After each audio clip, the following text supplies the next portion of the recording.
terms of program, Service followed SETA, Chair. followed by? Followed by WNR SETA. Okay. And then SETA. Okay. All right. Let's then take this opportunity then to hand over to the new chairperson of the board to give some opening remarks and the CEO to take us through the presentations.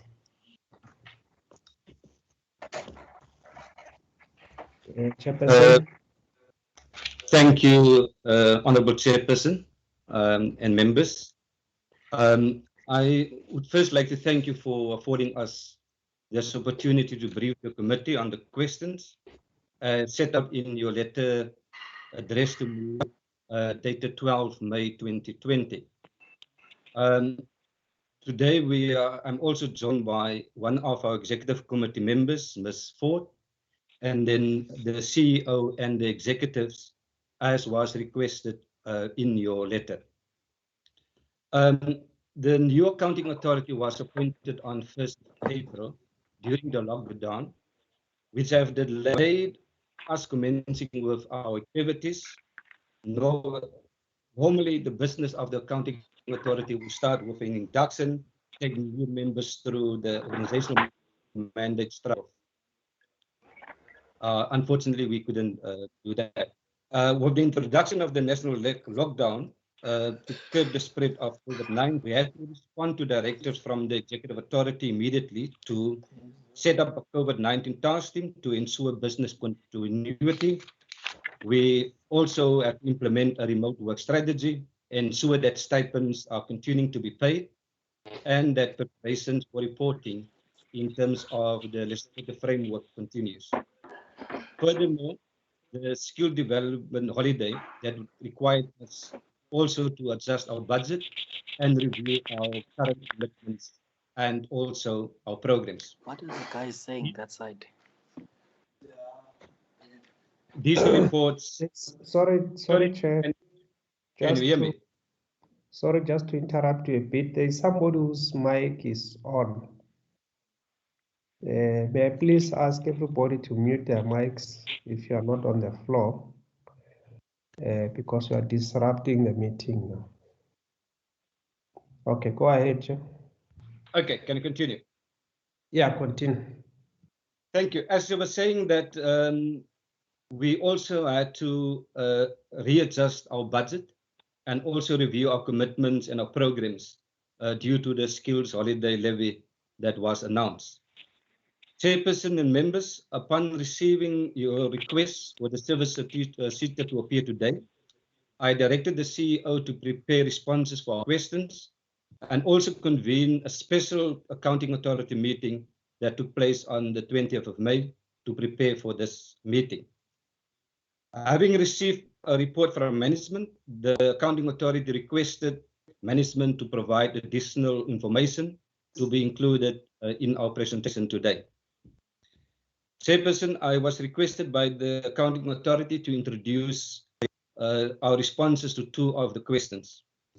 First, with regards to the personal security for the CEO, the accounting authority responded at that time to provide security as they were present when the CEO received these threats. This happened during an accounting authority meeting that were held in December 2018. It is also important to note that at the time when the SETA appeared before the committee last year, the accounting authority had already, at that time, commissioned another threat and risk analysis on the CEO. And subsequently, the contract was terminated at the end of November. Second, on the allegations on the appointment of senior management without the requisite qualification, we have requested the CEO to provide a comprehensive report on all the qualifications and experiences of the executive management. I also want to draw your attention to the fact that the requirement for the positions of the CEO and that of executive managers was a master's degree or equivalent. We have provided the committee also with copies of those the adverts. Chairperson, with your permission, I now wish the CEO to make our presentation. Thank you.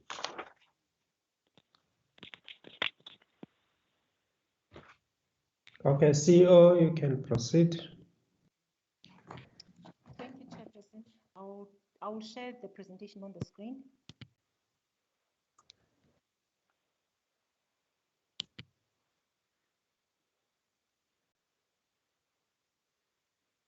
Chair, can I get confirmation if the presentation does appear on the screen for the members?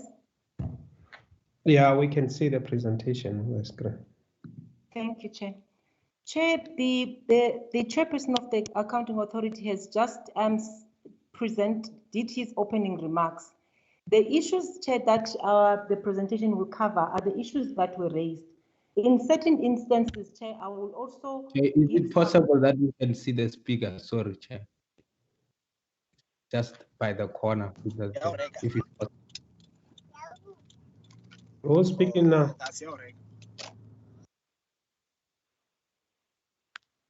Who was speaking? Chairperson is Honorable Gates. I was asking if we can see the speaker, if it's possible. Okay. Yeah, okay, it's fine. CEO, if you can just turn on your mic as you continue. You can continue sharing the presentation with us, but with your mic, with your camera on. Chair, okay, my camera is on. Let me just see. Because my camera is on, let me just perhaps minimize on the screen so that I can.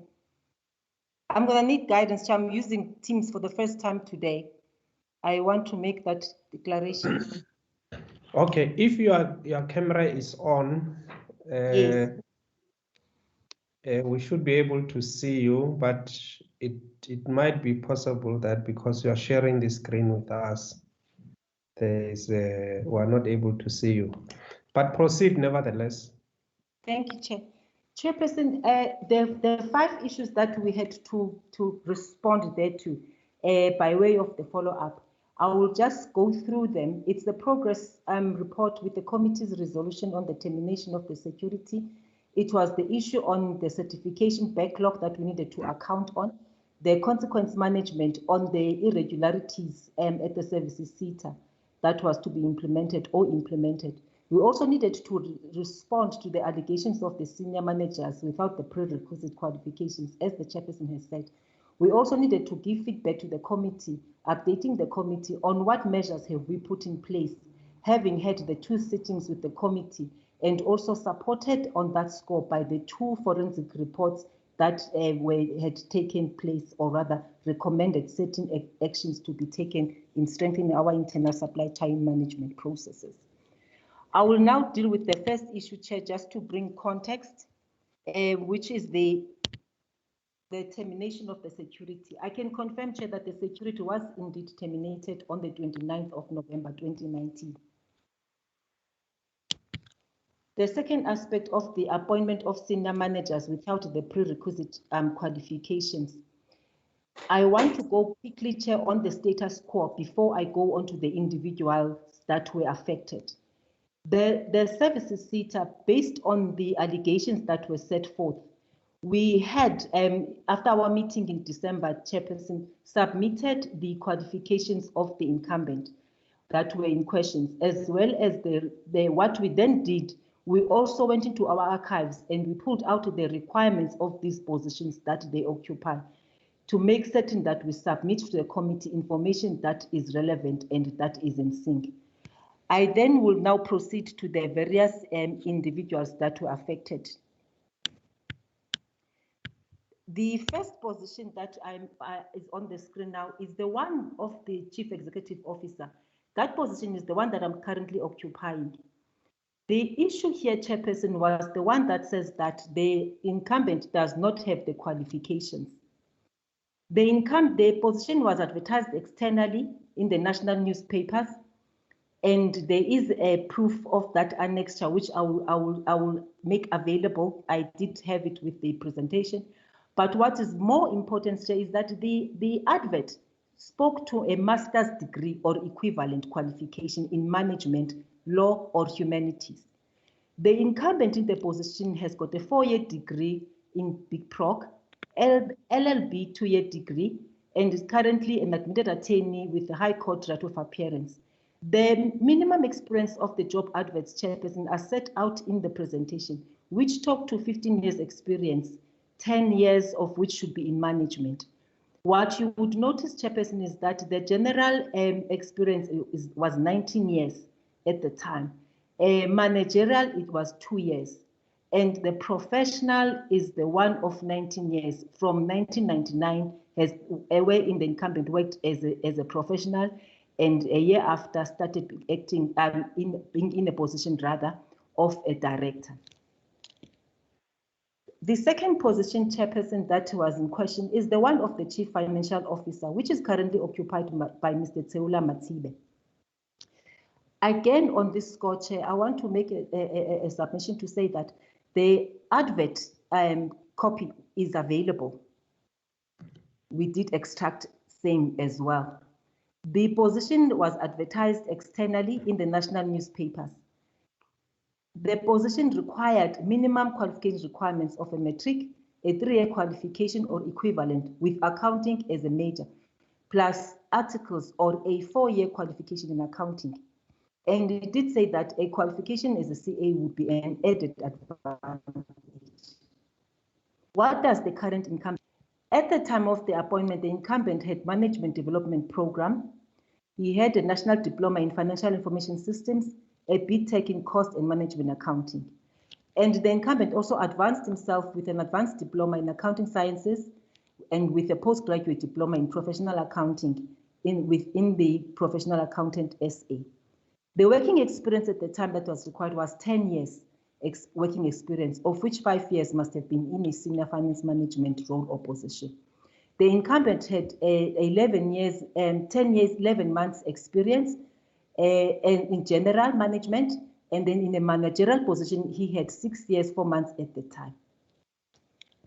And I want to make also, Chair, to draw your attention to the details of the experience that were submitted by the incumbent on the CV, in the fact that he was a finance intern and naturally a finance procurement officer with MQA finance intern, and with SASA, he was the financial officer. He was also at the MQA, a financial administrator, a financial manager at the SETA, finance controller, mining qualifications authority. And from 2014 to 2016, he was the senior manager of finance at the services SETA. The next executive manager whose qualifications were in question, Chair, I will spend a bit of time on this one because, Chair, I intend to also deal with other matters that are surrounding this position. The executive manager in the office of the CEO is occupied by Ms. Mamabele Mutli. The position was advertised externally. The position minimum requirements were master's degree or equivalent in business admin or public administration. The qualifications of the incumbent are as follows. She's a chartered accountant. She has honors in BA Accounting Sciences. She has a BTech in internal auditing. She has a national diploma in internal auditing. The minimum experience as per the advert was 10 years in general management, 7 years must be managerial experience, 5 years professional experience within a public entity. This incumbent, Chair, from 2006 to 2017 August, she had a 10 years, 4 months experience. Matching the managerial, she had 6 years, 8 months in managerial experience. And then in professional, she had 10 years, 11 months. The incumbent chairperson was a trainee with Xabiso Sekela and the AG from 2006 to 2010. She was the supervisor and audit supervisor with Auditor General SA from 2011 to 2012, and she was also an assistant manager at Auditor General from 2012 to 2013.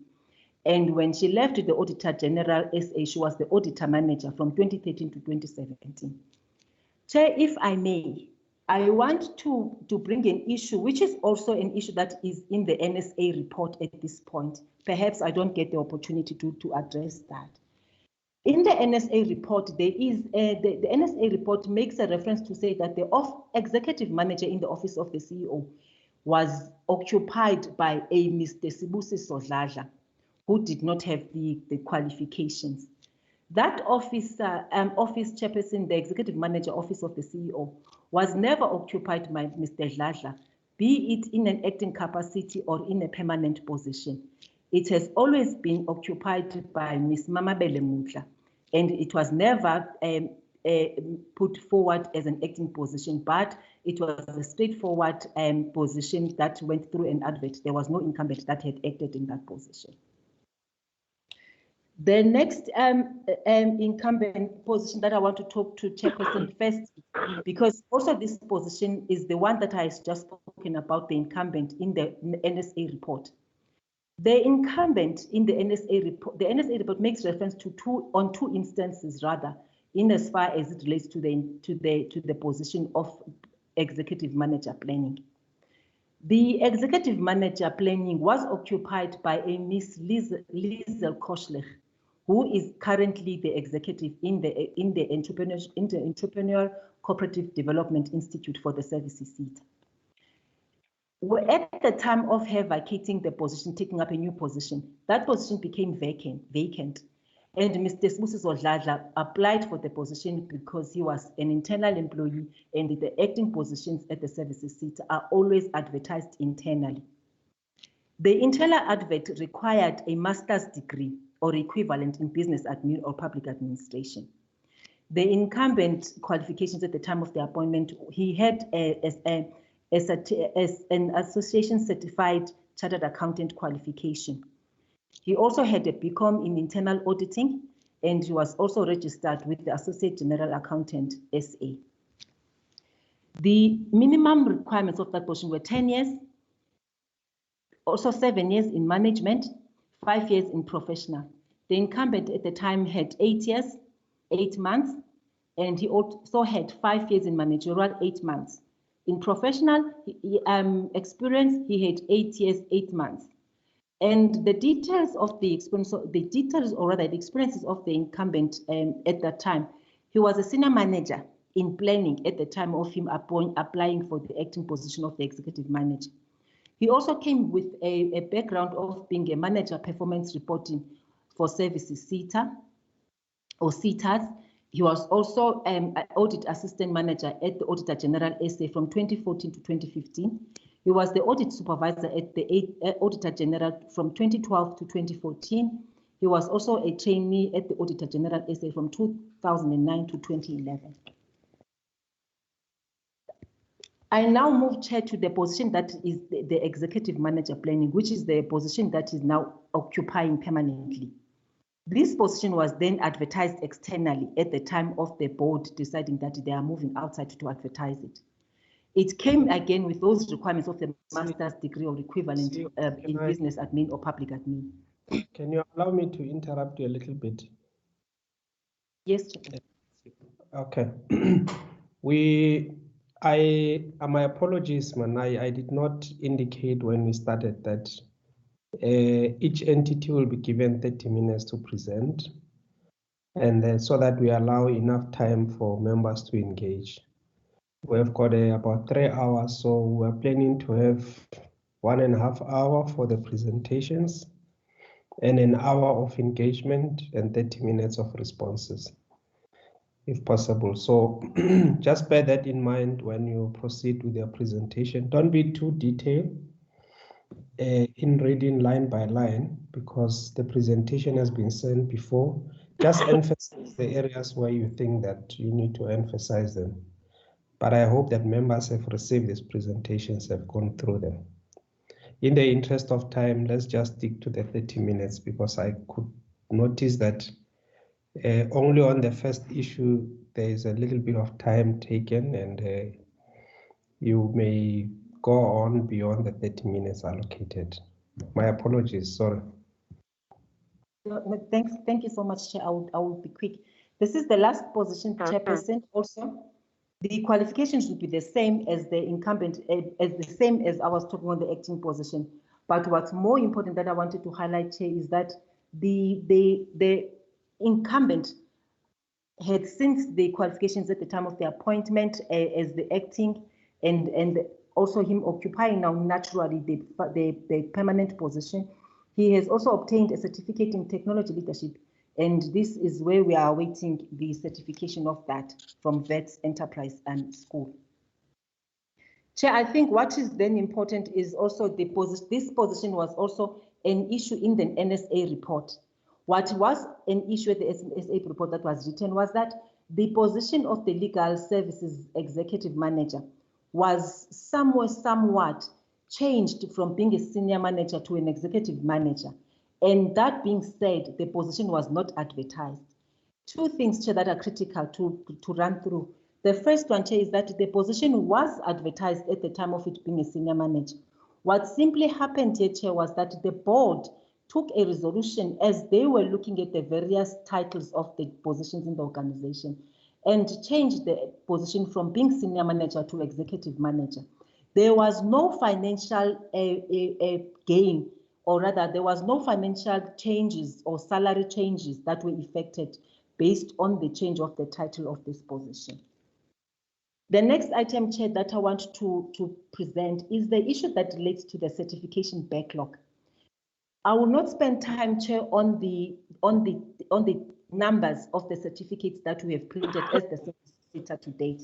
But I want to draw the attention of the committee because the question of certification backlog was asked. What we have, Chair, as the service SETA as what we would call a backlog, it's 123 funded and unfunded results that were received in 2020, and these are not processed. The reason that they are not being processed, Chair, is that we depend on NEMB and the QCTO for the processing of these certificates. But also the lockdown had an impact because, as you would know, Chair, that these are the certificates of that were now are due in the financial year 2020. Your call has been placed on hold. Please wait. And whilst we do that, Chair, we want to make a point that says that we have been assisting NEMB to make certain that our certificates for our learners are printed on time. And whilst we do that, we also want to record and say that your call has been placed on hold. 45 letter files with outstanding certificates as well. And these are also learner files that are sitting with NEMB. And these are old certificates, or rather files, Chairperson, that date back years and years before some of us even joined the SETAs. But what we want to make a point is that these certificates are certificates that the learners have lost and they need to be replaced. Now, the replacement between the QCTO and NEMB, the NEMB and the trade centers takes a time because what we are doing as a service is that we are assisting the process by going back and uplifting the files of these learners from the various trade centers as well as the entities that were training them. The next point, Chair, was that I want to talk about was the irregularities that were, the SEM irregularities that were picked up by the committee based on our annual report. What we did, we broke down that cumulative figure of the irregular expenditure, Chair. As you see, it's 849, which was expenditure in excess of the deemed approved budget. And the committee asked us a question previously, what are we doing about this? Because these were totaling up to 960. What we did, we went to the department, we met with the department, National Treasury and the AG in one room. We wanted guidance, how do we deal with this? Because this emanated from our submitted budget with our APP. And we said we are having a difficulty because we had to report it as such. However, there was nothing wrong that we had done as a service SETA, or rather different from the way in which we were submitting. The outcome, Chair, or rather as things stands, the department, the AG and National Treasury have asked the department to pronounce on how they want to deal with the matter. And the matter has now been clarified with the department, and we await the letter from the minister, wherein he has clarified to say that he accepts how we have submitted our budget and our APP. The 1.5 million, which was a contract management for critical services, again, Chairperson, These are the amounts that were cumulative from prior years. And what we have done, we are waiting for them to be written off as per the framework with National Treasury. We went to National Treasury on the 1.5, on the 6.1, and we asked National Treasury to give us guidance because these were years and years accumulated irregular expenditures. National Treasury's chairperson, they advised us that because of the fact that people that dealt with these matters at National Treasury were no longer there, they have since now given us a direction as to how we must treat these. And I can report, chairperson, that these will now be written off as per the framework. The 62 million, Chair, which relates to the contravention, this is due to the grant regulations. The grant regulations provides for the employers to submit their WSPs and ATRs on compliance thereof we pay. What we then did with this on this instance, Chair, is that we petitioned National Treasury to say, how then do we deal with this? Because if we did not pay the grants that the claims, we would be in contravention of the regulations. And they've also given us guidance as to how then we deal with this. And this will also be written off as per the framework. The 41 million relates to severance packages that before the administration of the services SETA. And these are matters, chairperson, that happened in 2012. And what we did with these are the ones where executives that were at the services SETA at the time and the CEO that was then, they paid themselves severance packages which were unapproved. I want to report to the committee that the litigation is currently in progress in as far as that matter is concerned. And we also have withheld the severance packages that were due and payable to those incumbents, pending the litigation matter outcomes. Chairperson, the last issue that I want to talk about is the strengthening of the internal supply chain management. The committee raised this issue and frowned upon us on the supply chain management housekeeping issues or issues that were raised by the AG. What we did, Chair, we enhanced and strengthened our supply chain management processes. The first thing that we did, we took the AG's comments and we worked on them to incorporate those comments into our policies. We also made certain that we create 2 levels of assurance. The first level is whereby the committee members that are sitting in the supply chain management processes of the services SETA, they sign the compliance checklist prior to the commencement of any assignment. And we've also included as part of our key performance areas in each and every manager in the services SETA, the issue of compliance with supply chain management processes or quotation basis.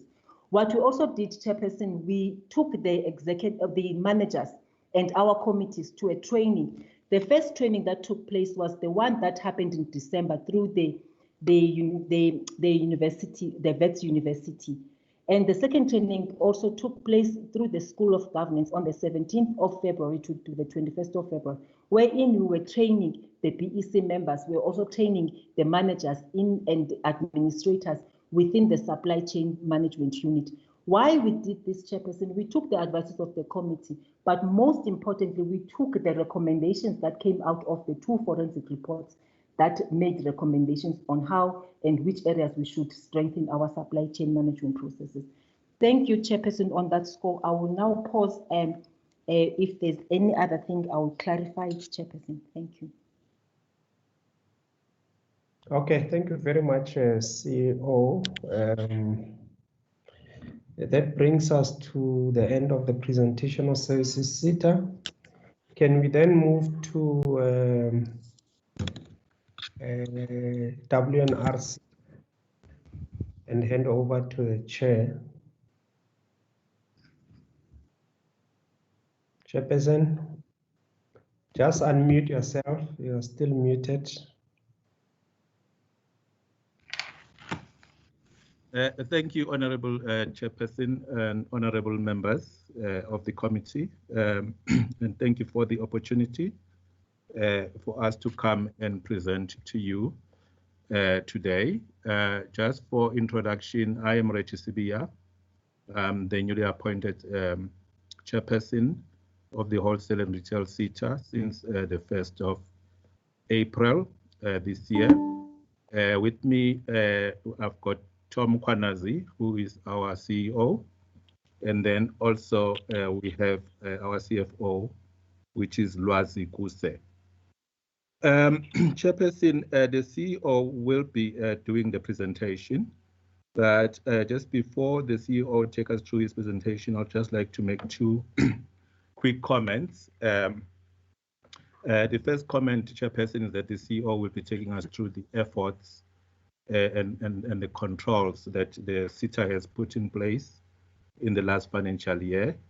You know, I have to state that those efforts and the controls have actually started to burn out better performance outcomes than the prior years.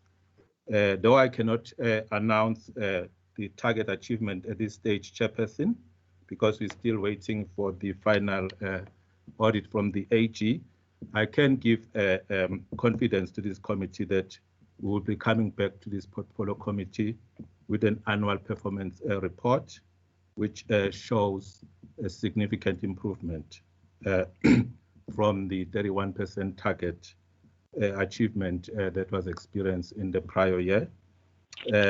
So the work that we are putting in place is starting to show results. And I have to also just give credit to our CEO for his leadership and also his competence in taking this organization forward. As you are aware, Chairperson, this organization has been through numerous of issues. At some point, it was actually put under administration. And there's been a continuous change of leadership. So the CEO came in at a very tough time. So that's why I think I just need to make that special mention of his efforts as well. The second comment, Chairperson, is around COVID-19 interventions. We all are aware that COVID-19 came to us unannounced, and we had no plans around it. But the key issues that I want to raise firstly is the issue of the revenue income reduction. We're estimating about 45% due to the 4 months holiday payment on levies and the ongoing, distress on businesses. And Chair, I have to just make you also aware in the committee that the bulk of our levy income payers are SMMEs. So I think we're one of the SETAs that's got a huge number of SMMEs. So COVID-19 is really definitely gonna impact us in terms of the revenue. But having said that, I have to announce that we have actually already prioritized 74 million towards COVID intervention to support the SMMEs, the cooperatives, and also the spaza shops. And we are working together with the Department of Small Business Development. And on Thursday, we're also sitting as a board just to reprioritize our APP and to see how much more money we can actually channel towards supporting of the SMMEs for the COVID-19, challenge that is facing us. I just thought I would like to just point out those two areas that the board will be focusing on in this time that we are facing. That's all from my side for now, Chairperson. I'll then ask the CEO to take us through the presentation. Okay, thank you, CEO. Thank you, Chairperson and the members. Let me just try and add presentation. If I can get confirmation that we all seeing the presentation. Yeah, we can see the presentation, CEO. Proceed. Thank you. Chairperson, I'm just going to move into 3 issues that we were requested to respond to based on our follow-up that we had last year. Firstly, it's the issue related to how we finalized the misconduct hearings and on the forensic investigation reports and the recoveries of monies. Then the second issue is the implementation of the action plan based on our audit finding. As the committee will remember, for 18-19 we had a qualified opinion, and then the third issue is the issue of the implementation of the turnaround strategy to restore stability in the organization and improve performance of the WNR SETA. I will start with issues related to the forensic report. Based on the forensic reports that we had three forensic reports that happened between the board and the administrator, and the amount of money totaled up to 196 million that was regarded as irregular. However, when investigation was done, only 1.6 million was an amount of money that needed to be recovered, and we've already recovered an amount of about 473,000 of that, and the engagement is still continuing with regards to the other amounts of money. An amount of about 508 also that needs to be recovered also include an issue that needs to be reported for criminality, which we have done that, which includes one company, Pure Innovation, and in our investigation we found that the company doesn't exist anymore. However, we're continuing with the engagement and see whether we'll be able to recover that amount of money.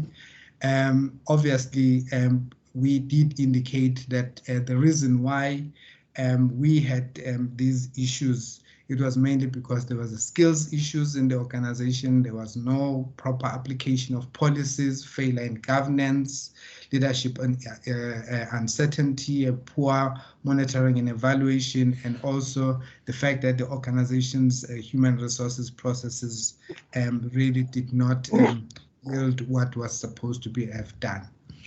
On the issue of employees, we had 78 implicated employees from these very forensic audit reports, and the board then in 2018 had already taken a decision to set up the new board had started on the 1st of April. At that time in 2018, decided to set up a task team, and that task team then looked at all these issues and then decided, based on the investigation and considerable consideration, that due to the time lapse of the commissioning of the forensic audit, and the fact that some of the employees had already been disciplined, and they were suspensions were lifted when the board came through or when the administrator came through. So there were just a lot of issues. Then there was also a lot of inadequate evidence in terms of records reporting, and also a number of organizations had left the organization due to hostile conditions at that particular point in time. And also certain employees that were left in the organization therefore had to testify amongst themselves, so which also created a low staff morale within the organization. What then did we do in order to ensure that we're moving forward with this issue? Obviously, the board in 2018 had came up with a turnaround strategy. We continued with that process, and we're planning to finalize that process. We reviewed policies and looked at our governance framework, and to ensure that we strengthened all the processes that we have. We've started conducting training on internal control systems and policy instruments. Generally, what we did is that we looked at all issues that needed us to look at in order to ensure that we really stop the repeat and the bleeding that was happening at that particular point in time. Obviously, there is a context related to the disciplinary reviews that were conducted. The board really then emphasized that any misconduct that happens then thereafter will really be dealt with and would not be tolerated as we move on and implementing new policies and people getting trained to understand what their responsibilities are moving forward. I will then move, Chairperson, to the issue of the audit outcome that we've had in 2018. We had a qualified opinion due to the issue of the commitment register that we had within the SETA.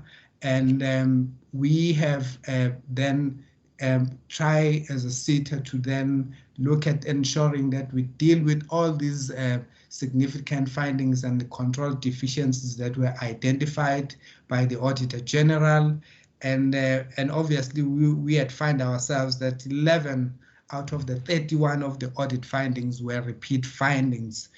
So we then really worked very hard to ensure that we improve and ensure that we move forward and we do not have all these issues, and all these issues have been indicated in the presentation, and we had an action plan being put in place, and the Auditor General has actually looked at the work that we are doing and also our internal audit, and 66% of the findings have been dealt with, and the rest of the issues will obviously be dealt with when we get into the auditing, because although we have done a lot of improvement on those particular issues, however, we can only see whether there is improvement when we get into the audit. Why did we have all these issues? Obviously, there was a high staff turnover in critical management positions. We appointed the CFO last year in October and 2 financial managers in January and February this year. And we've also put in policies, as I've indicated before, and procedures to ensure accountability, efficiency, and compliance with laws and regulation. And also, we had to also put in within the organization an ERP system and an MIS system in order to ensure that we move from a manual process system, because the SETA was using a lot of manual processes and which made it really difficult to ensure that we are able to account and do things the way that we are supposed to do. But also the organization had inadequate review and monitoring of controls, which we have put in place. What have we done with the issue that is related to the qualified audit?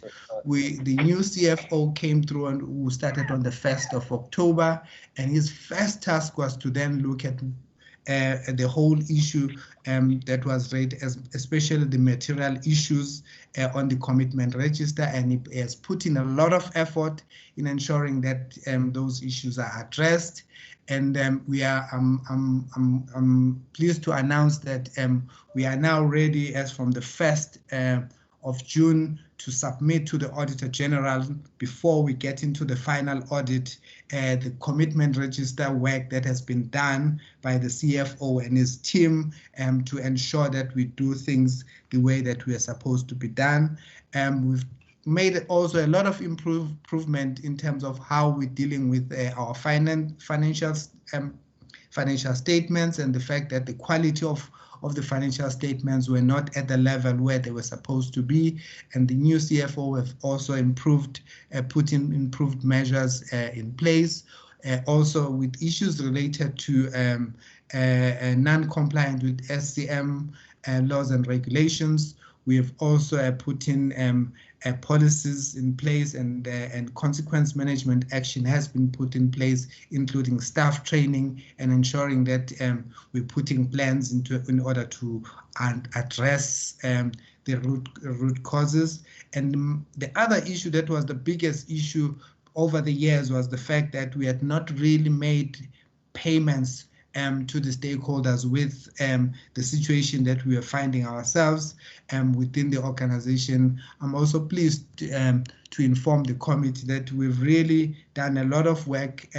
When the CFO came through in October, we had a backlog of about 100 million of invoices that were coming from 3, 4, 5, 6 years of payment, and we have eradicated all that backlog that we find ourselves in the organization. And this is just a document where we're indicating all the work that as an organization we have done, and also what the Auditor General has done when we were doing the interim audit and during this period where the organization has shown improvement in terms of how we're putting things in place in order to ensure that we improve as an organization. The only area, really, Chairperson, where would indicate that there has not been an improvement is the issue related to the IT management. As you know, Chairperson, as I've indicated before, that in that area we were using a manual system, but through our work that we've put in place, the Auditor General picked up without even doing any audit and relying on our own work that we had done, and we've regressed on that particular issue. However, we have put in place processes to ensure that we improve on those particular areas. Chairperson, again, we also had to implement a turnaround strategy, and our turnaround strategy really focused on 4 areas, which was leadership, people and processes, and systems. With regards to people, obviously key positions within the organizations were filled, and I'm not going to go into detail in terms of which of these positions that were filled, and we are continuing to do that in order to ensure, I think as of yesterday, we almost completed to fill all the critical positions within the organization. We've also ensured that the staff members are trained and especially on supply chain management processes and other practices nodes. We've also ensured that employees enter into performance agreements in line with their own line managers. We've put in personal development plans for the organizations. But we've also had to have workshops in the organization because this required change management within the organization. More than that, we also had to put in a relationship building exercise because the relationships between employees within the organization were so bad and the environment was so toxic that we had to take employees through that process. This really is yielding a lot of improvement within the organization, and we will be continuing to do exactly that. Obviously, also we had to continue and ensure that our systems in terms of processes and also processes, we put them in place and looking at our business processes and streamlining and ensuring that we become much more efficient and effective as an organization in terms of what we are supposed to do. And also we also had to put in 2 new systems, which is a co-management system which deals with levies, grants, and looks at skills intervention, and also an ERP system that we are in the process of finalizing, and also ensuring that our IT infrastructure is also enabled so that we can be able to work remotely and do all the things that we are able to do currently within the organization. What then has been the impact of this turnaround strategy? I think it has improved. It has provided an improvement in the stakeholder management and communication, as well as support with our stakeholders. We've seen it through our SSP process that our stakeholders have started to come back and work with us because the board in 2018 had to go out and talk to the stakeholders and apologize of all the issues that have taken place, and we then made promises in terms of what we were supposed to do, and I think we've been doing exactly that. And also we've ensured that there is improved organizational performance compared to the previous financial year. We've also enhanced our risk management and internal control function. We are in the process of finalizing the implementation of the revised organizational structure, which will therefore be fit for purpose for the organization, and that is also going to also enhance the improvement of the service delivery to our stakeholders, and which is really based on the decentralization model, because of the way that we've been working previously, where everything was centered at the head office. We are also continuing with the policy review and streamlining of those policies, and ensuring that we've got procedures, standard operating procedures linked to these policies. The way forward, Chairperson, is that we are planning to finalize the organizational structure implementation by 30 September. We are reviewing our delegation of authority to ensure that there is a lot of accountability within the regions. Obviously, this is based on the decentralization model that we are putting in place, and again, all that we plan that it will be finalized by 30 September. We're conducting the skills audit. As we are implementing the structure, we are also doing the skills audit so that we ensure that the employees that are placed in particular positions are capable in performing into those positions. As an organization, we're a skills development institution. However, we were not really very good in capacity building and training and development of staff, and we've just approved a policy, and we are now implementing that. Currently, finalization of the implementation of the ERP system, so that we move from a manual to a more paperless system and a more efficient system.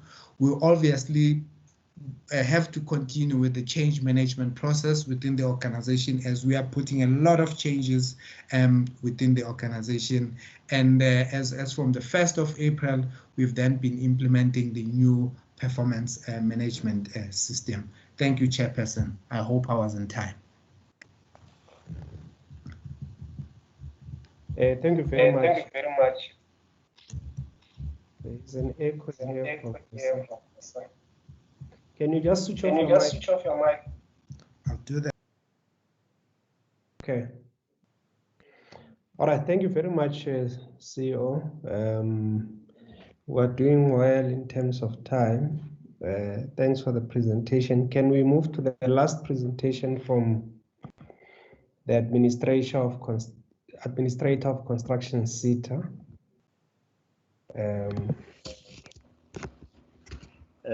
Thank you very much, Chairperson. Thank you very much, Chair. I don't know whether you can see my presentation. We can see you. So okay. You just have to share your presentation with us. I'm trying to. I thought that I did.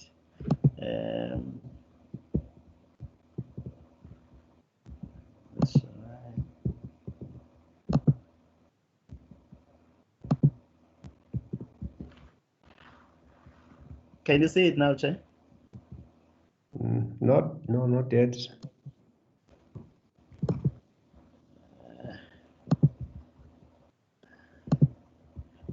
I'm not sure why, Chair, I can't say it. Okay.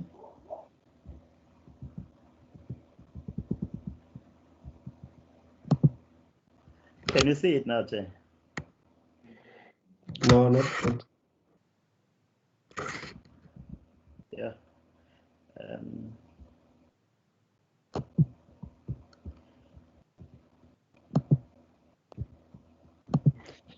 Have you sent the presentation to? Yeah, we can see it now. Oh, we can see it now. Thanks very much. right. Apologies for that. Good afternoon, Chair, and the members of the committee and my colleagues. The presentation, Chair, will dwell on the 3 questions that the committee had asked us to present on, and that is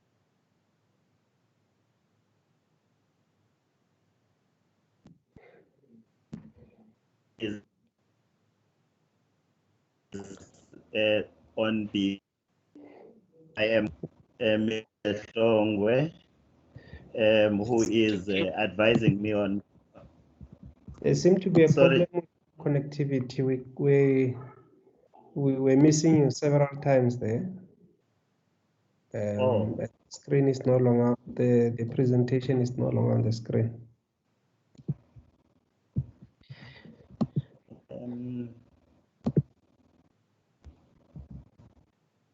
Is it on now, Chair? Not yet. Maybe it's loading. Yeah, it's on now. It's on now. Yes, thanks, Chair.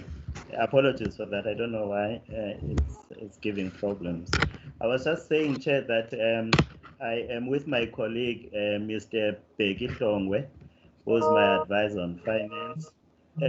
Chair, we will be dealing with the 3 questions, resolving the pension and salary increase dispute with workers, consequence management implemented against employees involved in irregularities, and update with the disciplinary cases. And lastly, we'll deal with the outcome of independent investigation into the meeting held in Durban by the Accounting Authority relating to the issue of the 100% contribution to pension fund and 15% once-off salary increase, which was said to have been authorized by the Accounting Authority. Just to give a bit of a background, Chair, after the meeting of the 26th November, there were a couple of things that happened at SETA. Currently, construction SETA is under administration from the 3rd of February 2020. Just after the meeting, the minister had issued a letter to the Accounting Authority barring them from taking decisions with financial implications. And on the 29th of January 2020, the minister suspended the board and placed a seat under administration. And the gazette to that effect came out on the 3rd of February, and I was then appointed the administrator and commenced with my duties on that day for a period of 12 months. Subsequent to that, some of the erstwhile Accounting Authority members led by Mr. Webster Mfebe took the minister to court, challenging the suspension of the board and the appointment of the administrator. And on the 25th of February 2020, the court found against the minister on the matter, setting aside the suspension of the Accounting Authority, setting aside the administration, setting aside the appointment of the administrator, setting aside the letter which was barring the Accounting Authority from taking the decisions with financial implications, which the minister issued in December. This had caused a huge delay on my role as the administrator because we were away for 3 weeks after that judgment until the minister had appealed the judgment. As it stands, Chair, the matter is now at the Labour Appeals Court. The minister had petitioned the chairperson of the judge president of the Labour Appeals Court, and we are waiting for the decision of that court as it stands. Chair, this is just I'm not going to go through this slide.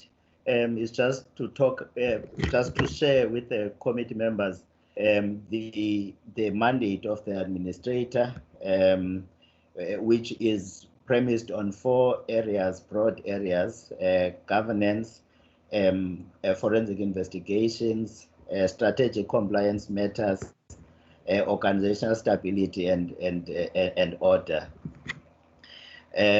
I'm sure that members would have taken time to look at that slide.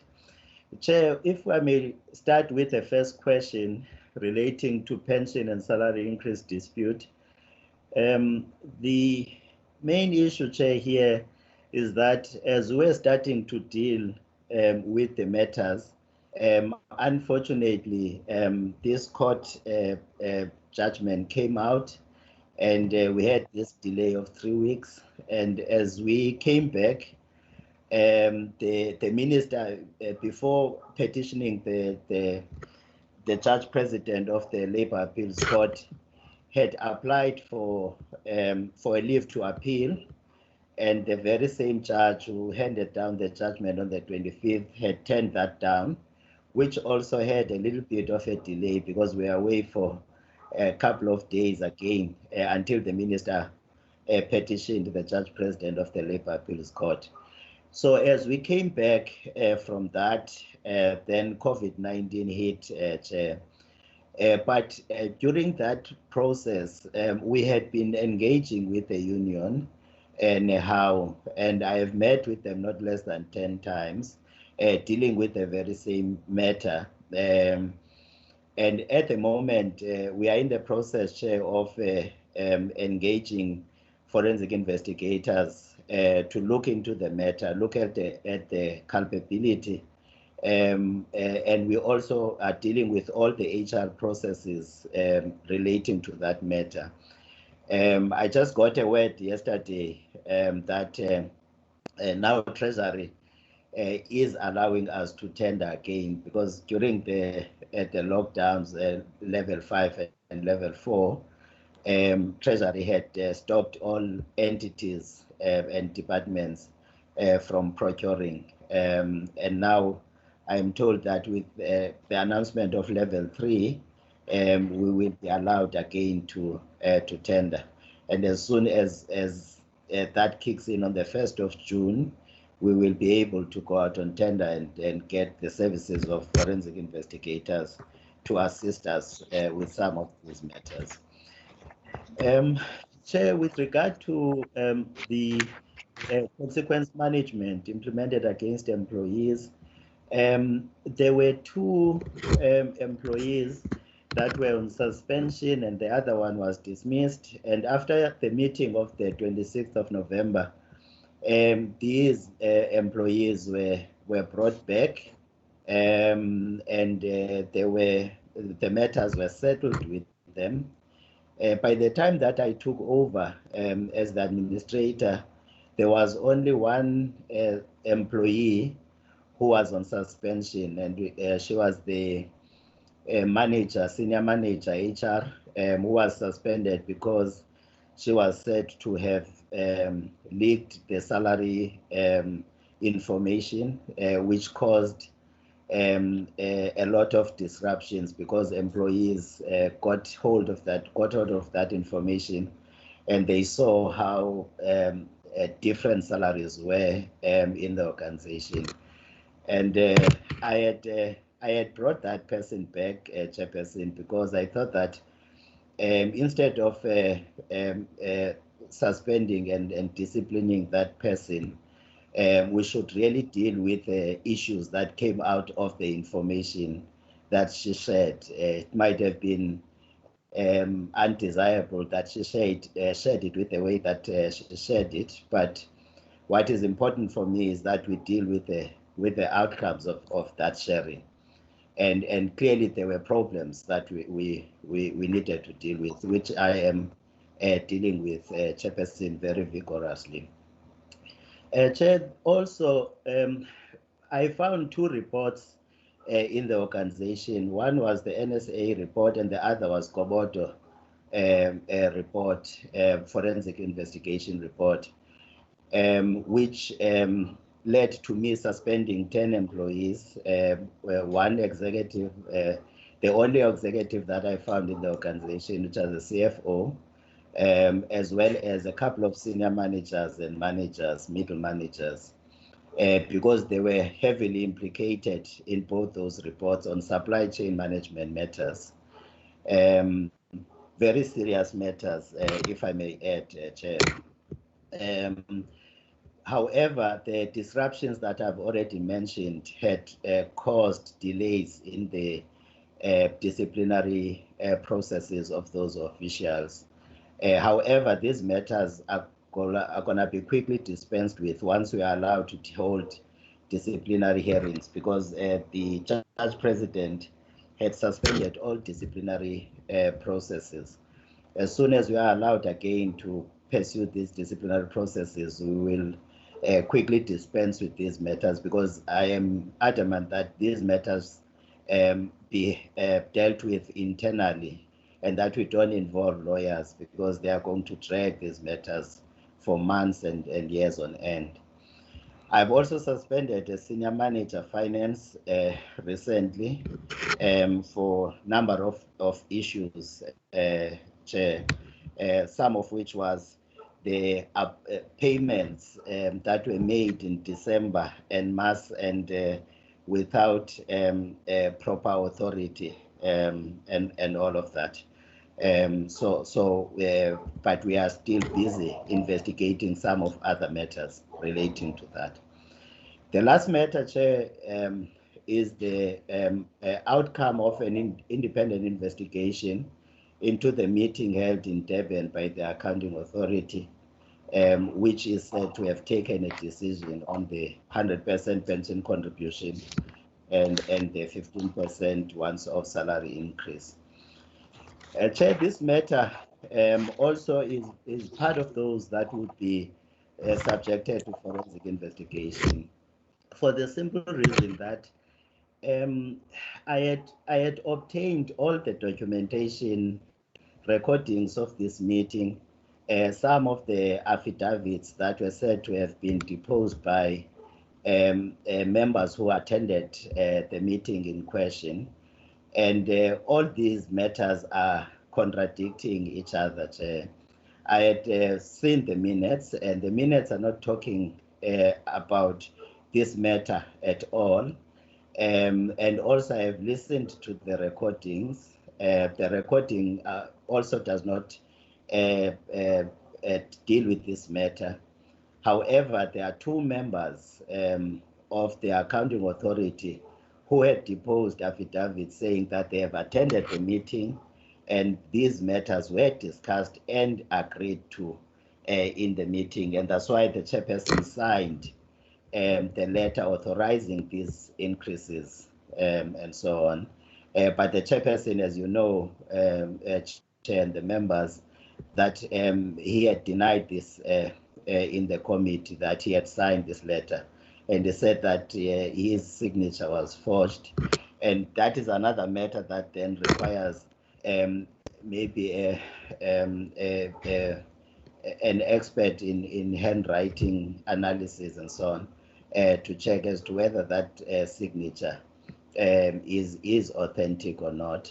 And also a forensic analysis would have to be done on the recordings of this meeting to establish as to whether these recording might not have been doctored to reveal a particular narrative. Chair, this is just an agenda of the administration, which I'm not going to talk to. It's just for information purposes, just to share with the members of the committee that this is what we are intending to do during the period of the administration. Chair, in conclusion, I would not have finished this presentation without talking to the effects of COVID-19 and other matters on SETA finances. Chair, as you know that the other colleagues from other SETAs have already spoken to the 4 months SDL holiday, which means to us 210 million rand loss on revenue. Chair, these things, this COVID-19 comes at a time when the construction sector was already struggling with collecting skills development levies for a number of reasons. But for the whole of the 2018-19 financial year, there was not a single month that we were able to raise the revenue as estimated in the budget. For all those months, we have been falling short of that. And now the COVID-19 comes and it has put a further strain on the finances of the organization.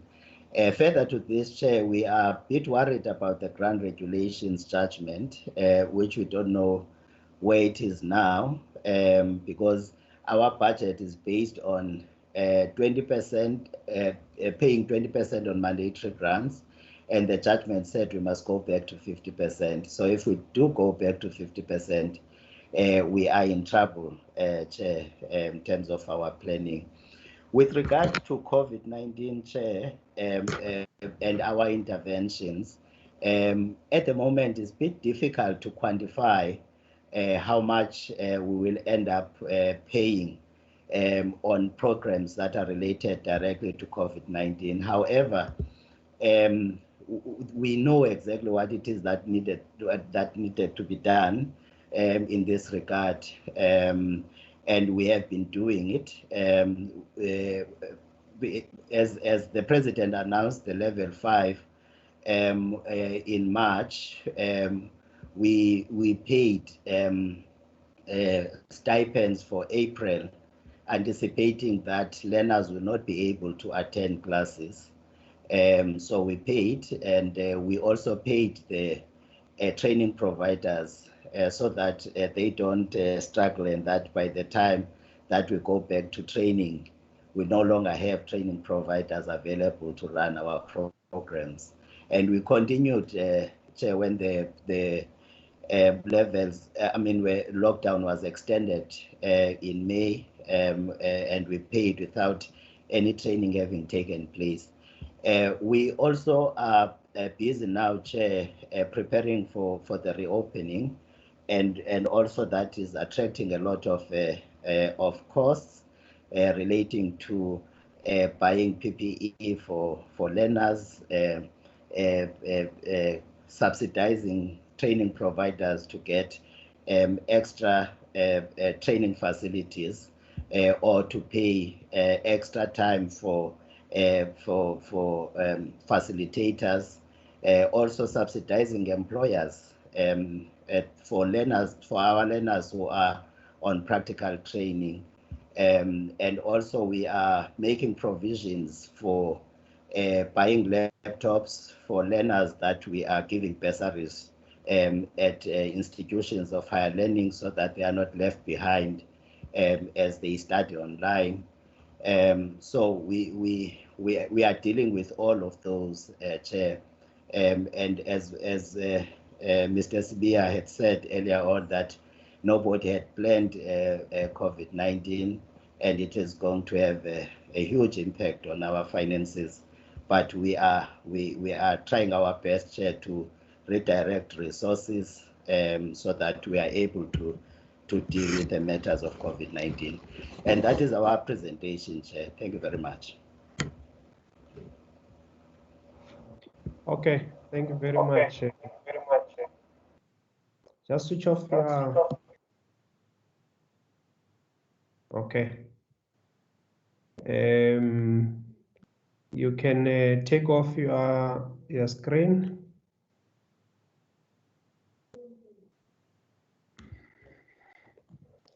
Okay, thank you very much. We will now take questions from the members. Let's just get an indication on the screen who wants to speak.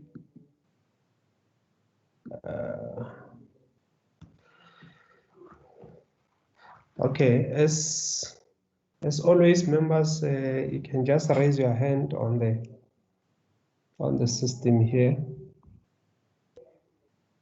Okay, I've got Honorable Gates, Honorable Sibia,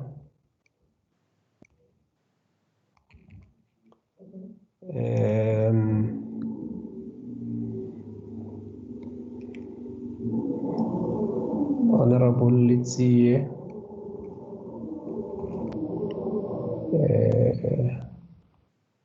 no data.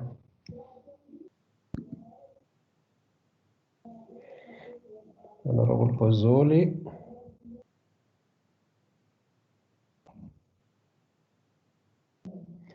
Honorable Mkacha,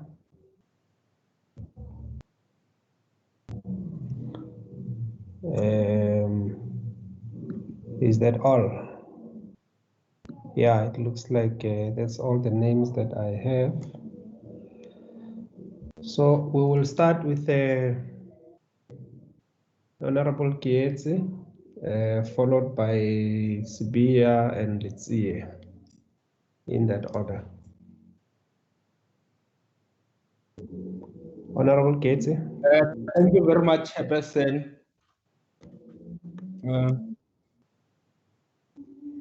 So this is just a follow-up, a meeting, it's not necessarily a meeting, Chair. So we're just going to go to specifics, right? Well, my focus will primarily deal with services SETA, and maybe to invite the committee to apply their common sense knowledge when one is looking from far, who wouldn't be privileged to understand some of these things, right? So we have learned that the minister have put the construction SETA under administration, and amongst other issues, it was the 12 million irregular expenditure found by the AG, right? Now, we have services SETA on the other hand that has almost R1 billion of irregular expenditure. That is on record, right? And I can see they tried to break it down, and in an attempt to try to simplify it, and they thought it would look better in our eyes when it is fragmented in that nature. But the argument here is, how do you leave an institution or a SETA that has misused funds so bad? I mean, when you look at 900 and something million, that's a lot of money to not even place them under administration. And I mean, if you ask me, I'm going to start questioning the biasness around who appoints and who who appoints these members of accounting authorities, because it doesn't make sense. What is it that they are doing special services SETA to deserve continuing to serve that particular institution, right? Number two, on services SETA, I did not get sufficient explanation maybe with regard to the qualifications of all members of the board. I mean, the executives, almost everyone there has a problem of qualification. I mean, I would have sympathy if it was only one or two, even though we're still going to have a problem. But almost everyone there does not qualify, or rather they were just employed or appointed without reaching minimum requirements. I think that is a very big issue that needs to be attended to. It can't be that we are only, be presented to something that is modified, that these were the requirements at the beginning. No, the requirements have always been masters.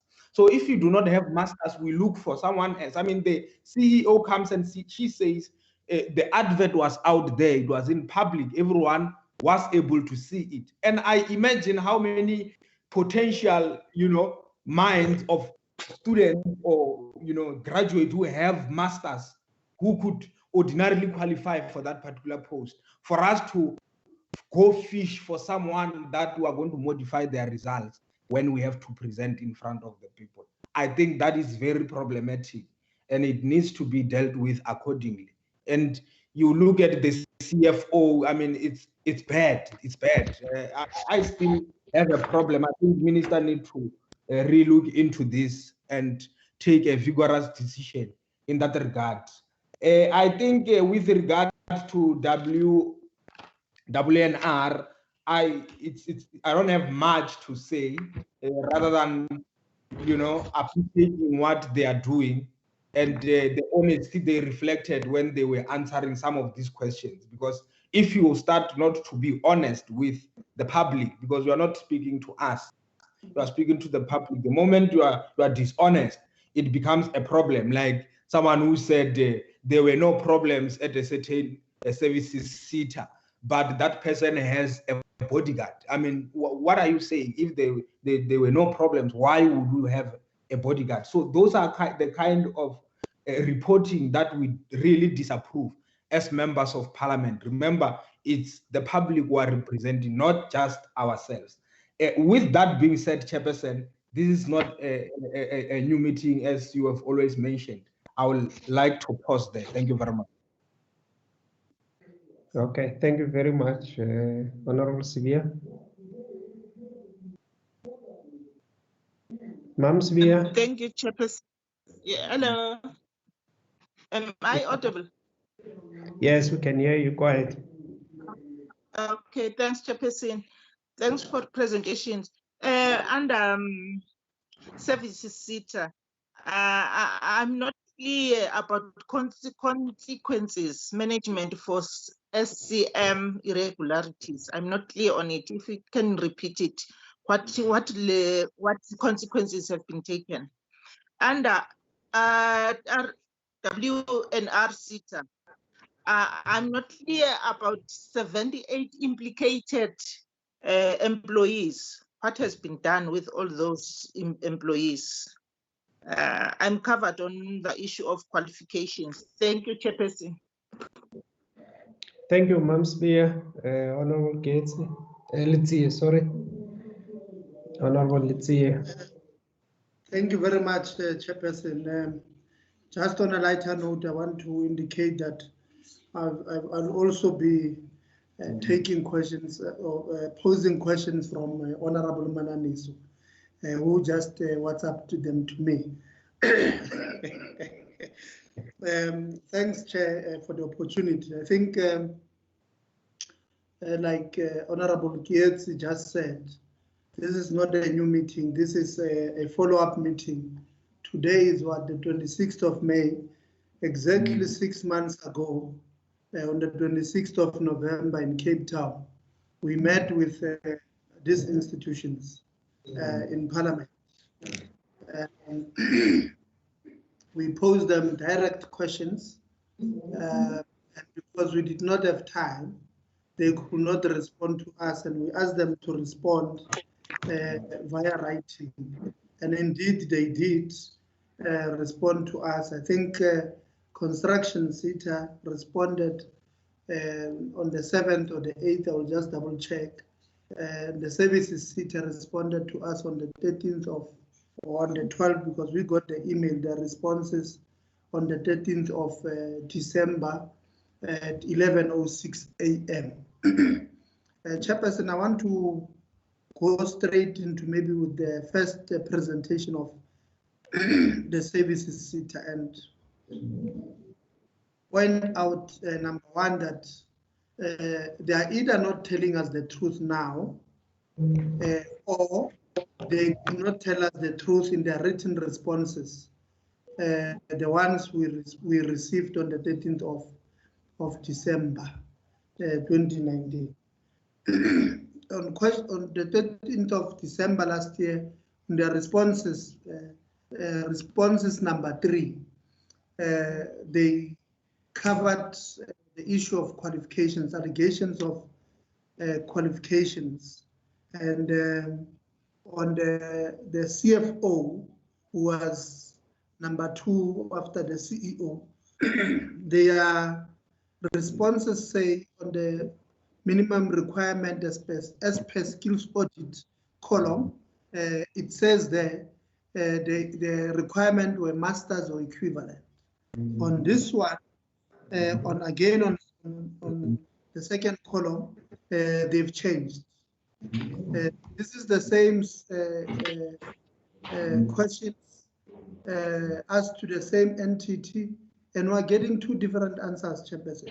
So it means they're misleading Parliament. They are not honest. They have given us two different answers on the same thing. On the same thing. The second one, Chairperson, is that it is interesting to see that all of these people, these executive managers from the CEO, CFO, executive in the office of the CEO, executive planning, all of them did not reach did not meet the minimum requirement, the academic minimum requirement. They may have met them on experience, but on academic requirements, none of them met such. It's only this one, executive of core business, who had a master's at the time. They sent us these things. But the rest did not have the master's as per their own advert. And I want us to note that part, Chairperson. That is the second point. The NSA report, because the CEO touched on the NSA report. The NSA report was released in September 2018. And we obviously went through the recommendations there. But before the recommendation, the NSA report makes points that all of these people that they were investigating did not meet the academic requirements as per the adverts themselves. Wanted to ask, how far are we implementing the NSA report recommendations on this one and other points? Secondly, on the NSA report says maybe they made a mistake, as the CEO says, because on the CFO, the NSA report was released in 2018. The CFO was there, I think, from 2017, according to the report. The NSA report puts Ms. Motla as the CFO, which, according to their own reports and records, that can be true. Is the SETA on record saying that the NSA report made a mistake there? And I want to suggest, Chairperson, that maybe we must bring the NSA, we must put them into this quarter's program as a matter of urgency. I know on Friday it might be too early because we no longer have that meeting, but we must find space, post question based on the responses we are going to get from these colleagues of ours. The last slide on the report, on the presentation, says on the strengthening of SCM things there, internal SCM processes. The last slide and the last line, they say the bid committee went for training. I think with the University of Pretoria, if I'm not mistaken. I'm very intrigued and interested about the dates given there, Chairperson. As with the University of Pretoria, it says they went to training from the 25th to the 27th, the 25th to the 27th of December 2019. Did they also make a mistake there, or really training took place on Christmas Day when we're busy celebrating other things? SCM people there, the bid committee went to training on Christmas Day at the University of Pretoria. So, Chairperson, I think I might be don't want to waste time on other things. I think honourable members covered me well on those issues as raised by. The second one, WNR SETA. Maybe this one might be just a general one to all the SETAs. Are you paying your learners currently? All of them, are they getting their stipends as per the directive issued by the minister last month? Are all learners getting stipends?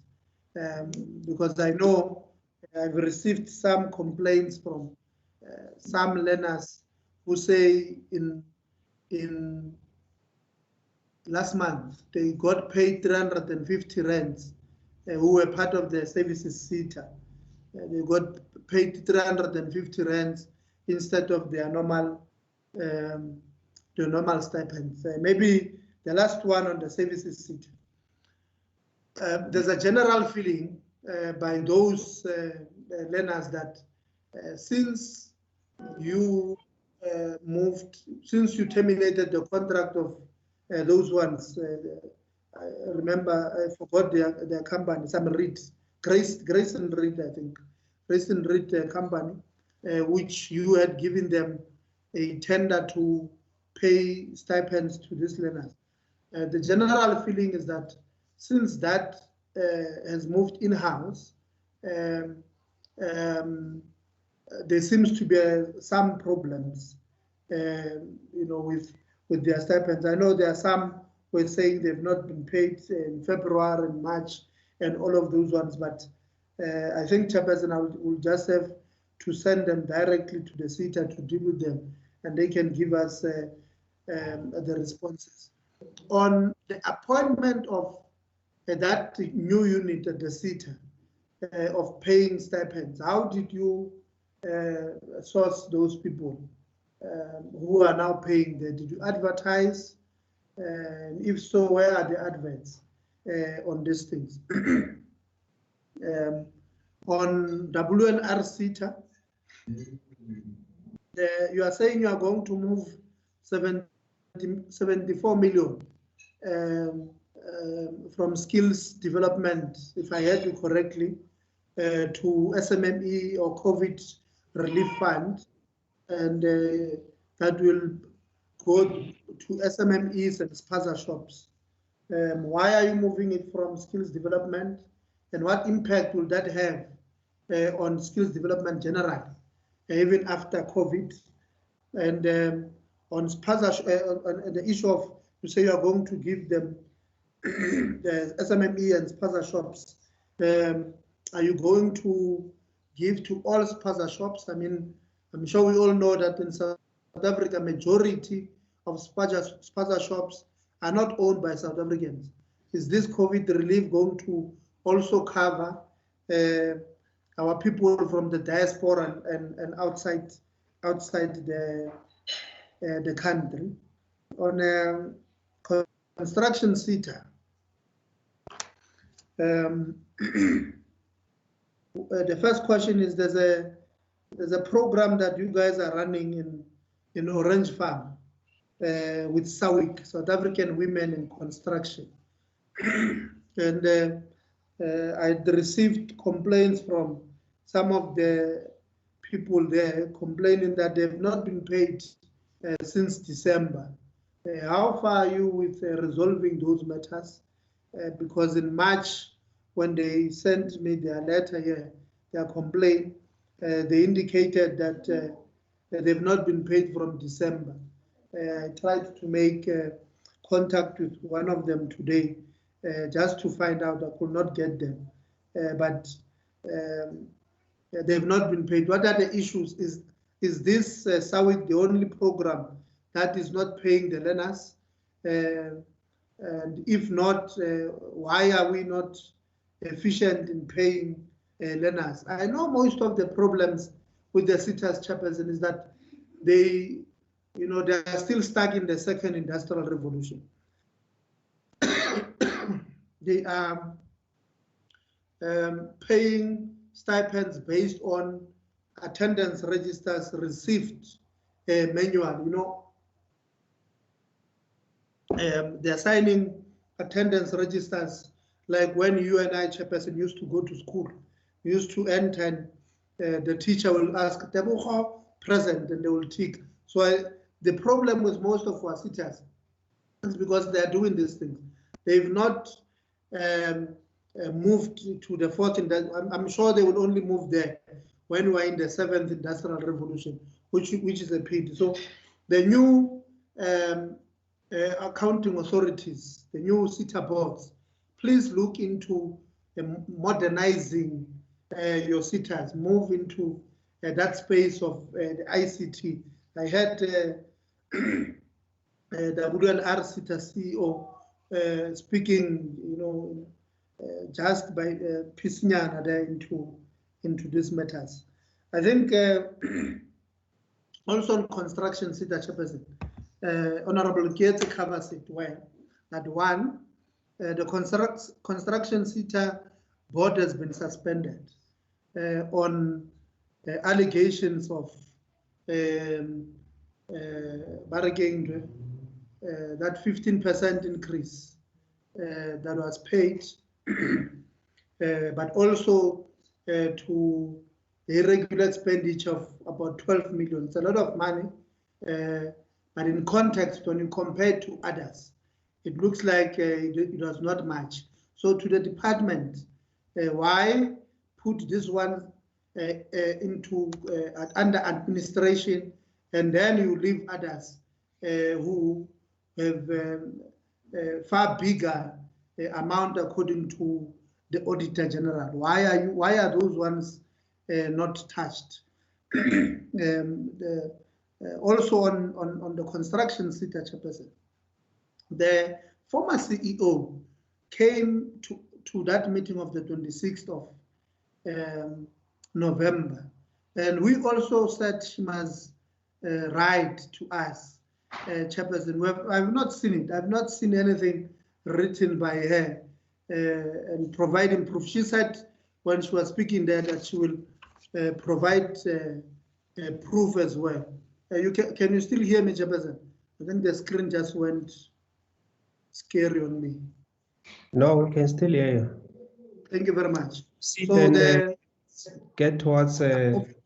Yes. Now I'm moving towards closure.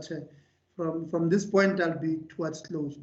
So the former CEO said that she will give us bargaining proof. Have we received any of that? And on construction SETA, if you are constituting, I heard that you said you are constituting forensic investigation. What will be the terms of reference for this? Because I'm interested in that. Will the terms of reference also cover the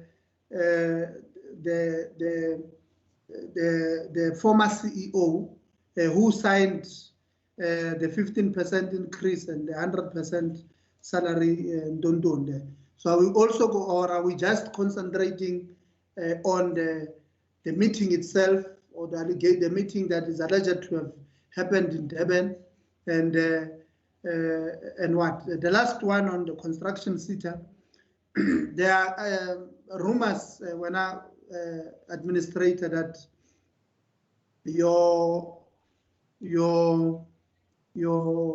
company, you have a company called Ntumba that is now doing business with the construction SETA since we came back. Is this true? So is this true that you have brought in your own company to do business after the first court case?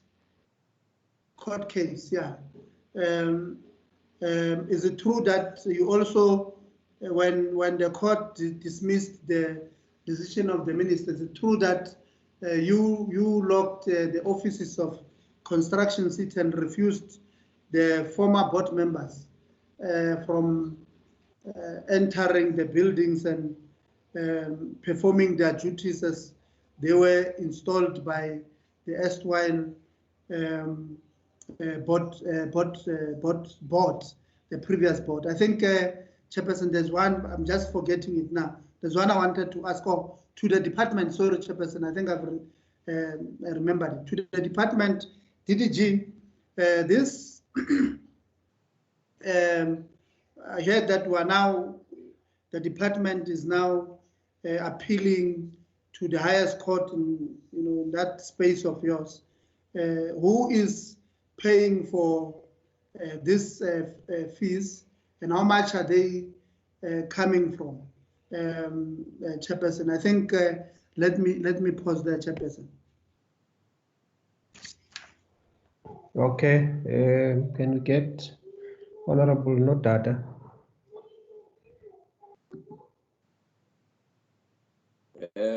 Good evening, everybody. Chair, I don't know if you can hear me. We can hear you, but we can't see you. Yeah, we can see you now. Okay. Go ahead. Sure. No, thank you, Chair. And thanks for all the presentations. Obviously, this is a follow-up from our meeting in November, Chair. I've got general questions and very specific questions. I'll try to keep it very short. The general questions to all the SETAs, the first one would be, what is the status of implementing consequence management on the specific issues on the Gobodo report and the NSA report? I know there were mentions of, suspended employees and all those other things, but I would like to get more specifics, particularly from services SETA on consequence management. And then the second general question is, how many of the issues have been resolved to date? So there were specific issues that were identified, there were specific recommendations made by the portfolio committee, and the minister weighed in on these issues. I wanted to check how many issues have been specifically resolved, and those that are outstanding, what is the mitigating strategy for it? Then, in terms of SETA, construction SETA, I wanted to check. There has been concerns obviously raised against the chairperson regarding the tender of learner tablets, the procurement of land, as well as the biometric system for learners. I wanted to check in terms of that, what investigation has been done on that particular issue? Has there been a particular resolution on the issue? And then on services SETA, the allegations of supply chain irregularities and the improper conduct of the chairperson, what has been done regarding that particular issue? And then lastly, just to the DDG, the services SETA reports to us here that the 849 million that is part of the 1.1 billion irregular expenditure that is still being expedited by the Department of Higher Education and Training. Can you maybe guide us in terms of what is the result in terms of that particular issue that the AG had reported to us on? And what is the status in terms of resolving that particular issue or instituting consequence management and the decision that has been taken around that 849 million as part of the irregular expenditure? Thank you, Chairperson. Okay, thank you very much, Honorable Nodada. Can we get Honorable Bozoli? Thank you, Chair. The whole picture is really shocking, isn't it? Corruption, irregular expenditure, theft, board members not doing what they're supposed to do, CEOs not doing what they're supposed to do, litigation in court that doesn't lead anywhere. It's the same picture that you've seen in the SETAs for years, ever since they were formed, actually. They have been corrupt and ineffective organizations. And it's really shocking. There are many things one can look at, the details of all that went wrong and all is continuing to go wrong. But one of the things that we need to focus on really is who's to blame for all of this. Who is to actually blame for years upon years? I remember the construction SETA years ago going through this sort of thing. And what you end up doing in these SETAs is you end up having corruption. Corruption is, or inefficiency is exposed. An administrator is put in. The administrator has a turnaround strategy. The turnaround strategy doesn't work because the next board that comes in is as bad as the last board. They then have another turnaround strategy. Another administrator is brought in, and he then has a third turnaround strategy. So in the end, you're actually spinning around, turning around. So you don't know which way you're facing. And the whole organization really is a mess. And this is seriously the kind of thing that we're seeing in these SETAs. Perpetual disruption and dysfunction and corruption and theft. And this is all to the disadvantage of learners who are meant to be being taught skills. The whole point of a SETA is to teach skills to people who need jobs. And they're not doing that. They're not actually teaching skills. Many of them are just giving money away to small businesses, or we hear today spaza shops, not for skills education, just because they feel sorry for them. They're becoming charities. So just to let the portfolio committee know that I have developed an alternative vision for the SETAs, which would include channeling the money of the SETAs towards the TVET colleges so that they can be better funded, and that the training that the SETAs offer and pay for can be properly done and properly certificated, because it's not properly certificated at the moment, and taught at a decent level, and it would also help the TVET colleges.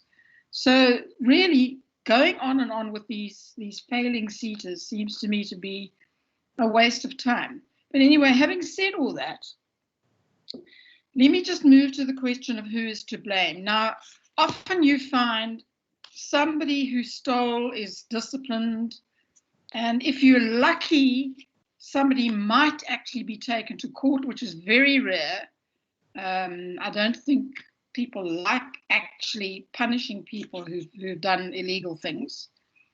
But nothing is ever done about the boards and the senior people who oversee this terrible corruption and failure. And the example that I want to take is the WR SETA. How long has this period of decay been going on? The description that is given here by the new CEO of decay and ineffectiveness is really horrifying. And I'd like to know how long it's been going on for. And one of the reasons why is because I looked up how much the board is being paid to manage that SETA. And in previous years, there are board members there who were paid 450,000 Rand a year to sit on that board. And they are people who allowed the SETA to decay into absolutely ineffectiveness. So to me, the boards are the great unexposed guilty parties in this whole mess. And I would like a serious answer from the WR SETA as to how long the new CEO thinks that the decay went on for. Because I think whoever was on the board and was getting paid R500,000 Rand a year for doing that needs to be called to account for overseeing this mess.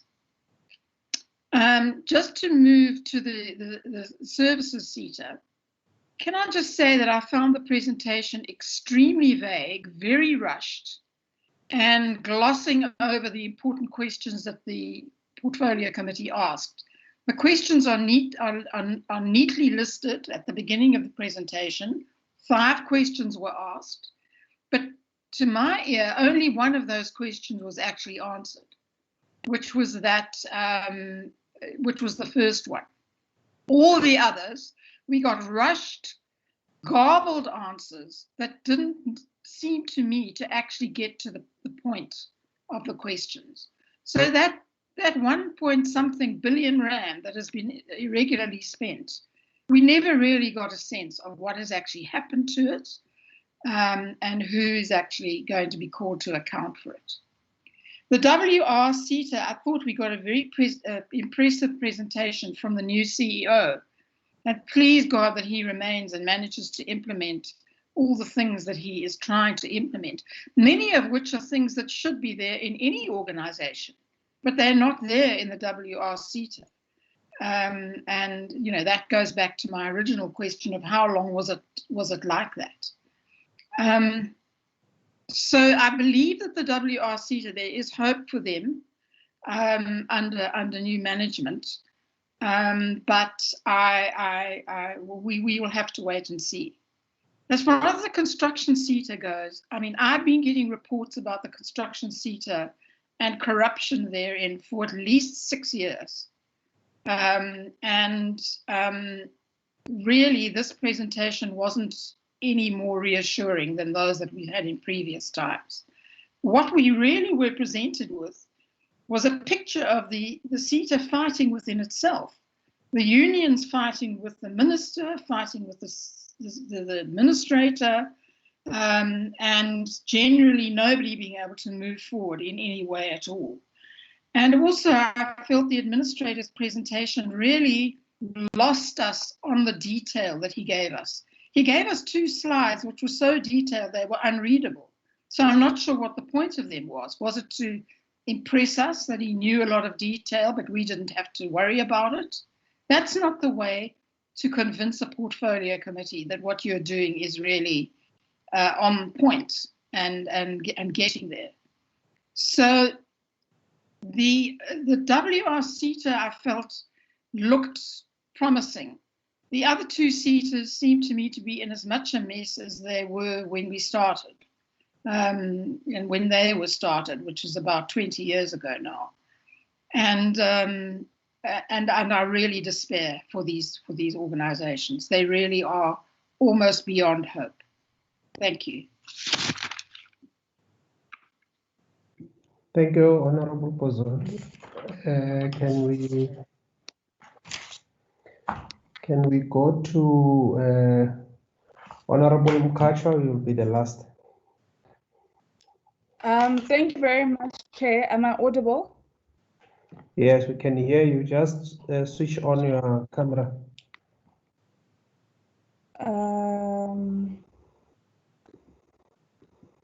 Okay, I am trying to do that.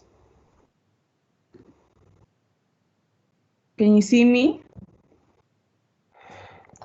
Not yet. Okay. I have turned it on, Chair. I don't know why it's not going on, but I have turned it on, so I'll just continue if that's okay with you. We can see you now. Proceed. Okay, great. Thank you very much, Chair, and thank you very much to all those that have presented to us today. Chair, I guess one must just reiterate what members of the Portfolio Committee have said with regards to the importance of resolving all the issues that we find within the SETA program. And perhaps to the department as well, to say that there needs to be an increased deliberate intent to try and bring back the dignity of what is meant to be achieved through the SETA program. And I think this is basically something similar to what I said last week already. Chair, to the services SETA, I'd like a bit, further clarity as to, or to be brought into confidence on how they will deliberately work towards ensuring that they champion what they intend to do in terms of restoring good governance and management within the services SETA. Chair, towards the construction SETA, they said, if I'm not mistaken, that there were employees that were brought back, but there was no consequence management. However, there was some sort of conversation that was had to say, what has been done incorrectly must not occur again, and sort of boosting the morale of the staff. I don't know, maybe I've misheard that. I'd like to ask what the effectiveness of that is when we don't necessarily remove the rot from the particular space. I think individuals ought to be given fair opportunity, of course, to rehabilitate themselves. But looking at how our SETAs have been struggling in terms of governance and management, and just them being able to fulfill their targets or meet their targets, I don't know, Chair, if that particular approach is effective, but maybe the comrade or the colleagues from the construction SETA bring us into confidence. With regards to the WNR SETA, I'm very interested in seeing the implementation, the successful implementation of the turnaround strategy, and hoping that they'll be able to mitigate the reoccurrence of the particular challenges that have been faced by the WNR SETA. And that's about it from my side, Chair, because by and large, I've been covered by Honorable Lidziye and other members. Thank you very much. Okay, thank you very much, Honorable Mukacha. You can now turn off your screen if you so wish. Okay, those are the questions. I just have a few from my side, which I would like to share and to pose to the three entities that we are dealing with today. Okay. With regard to the former CEO, Ms. Pilusa, we, in the meeting in November last year, she came together with the unions and other people to make presentation. Following that, there was a letter that we received from Mr. Mfebe, who was in the board that was dissolved, making allegations that Ms. Pilusa misled Parliament. So we requested Mrs. Pilusa to respond to those allegations. I think 30 minutes before we started this meeting, I saw a response from Ms. Pilusa, which I think I'll share with all the members, refuting the allegations against her. But she also continues to confirm what she told us in November, that the organization for which Mr. Mfebe is the CEO, SASFEC, has been receiving millions of rands from SETA as a result of the placement of some interns there for mentorship and for all other things. Now, these allegations are concerning, of course, given that she is willing to make these allegations under oath. And I would request that these allegations must also be investigated thoroughly as part of the investigations that the administrator is talking to. The second issue is the Durban meeting. Now, the administrator says that there's a couple of affidavits and so forth, most of which confirms that there was that meeting which took place and there was a resolution that was taken there.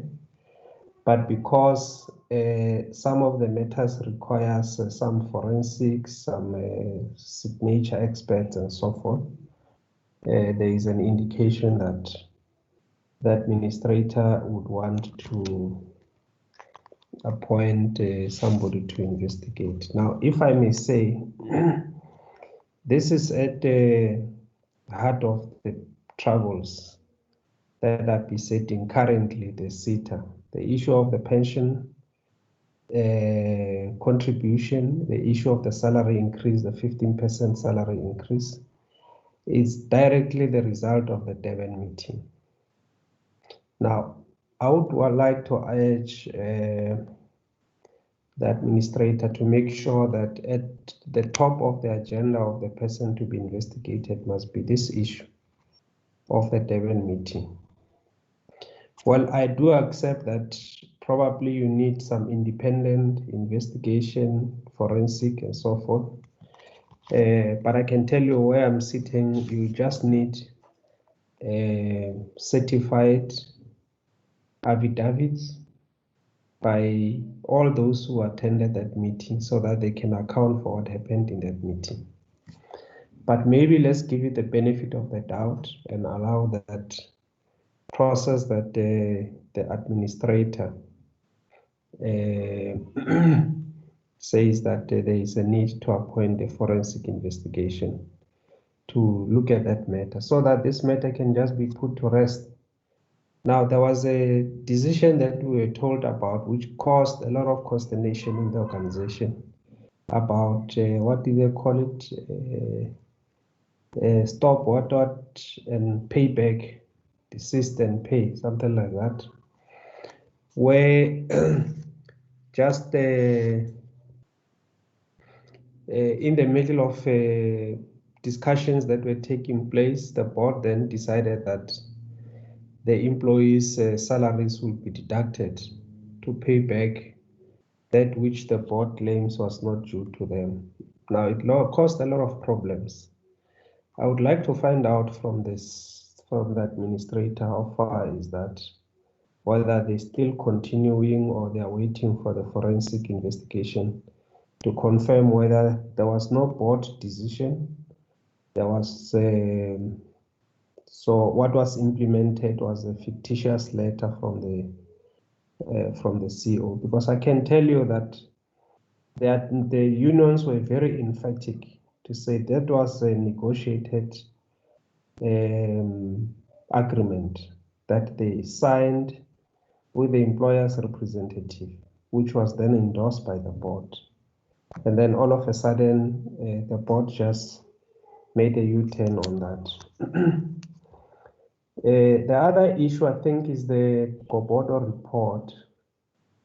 There are a number of allegations there, but of interest to me, which is a matter that the forensic report recommends further investigation, is the question of the procurement of the SETA head office, construction SETA head office. Now, I would like to get a response from the administrator. I know that is new. I would like to find out what does he intend to do to follow up these allegations that was raised by the Gobodo investigation. In fact, I think it must be followed, and we need a report on how the construction SETA has implemented this Gobodo report on all the other allegations, including those that were raised by Honorable Nodada. And my last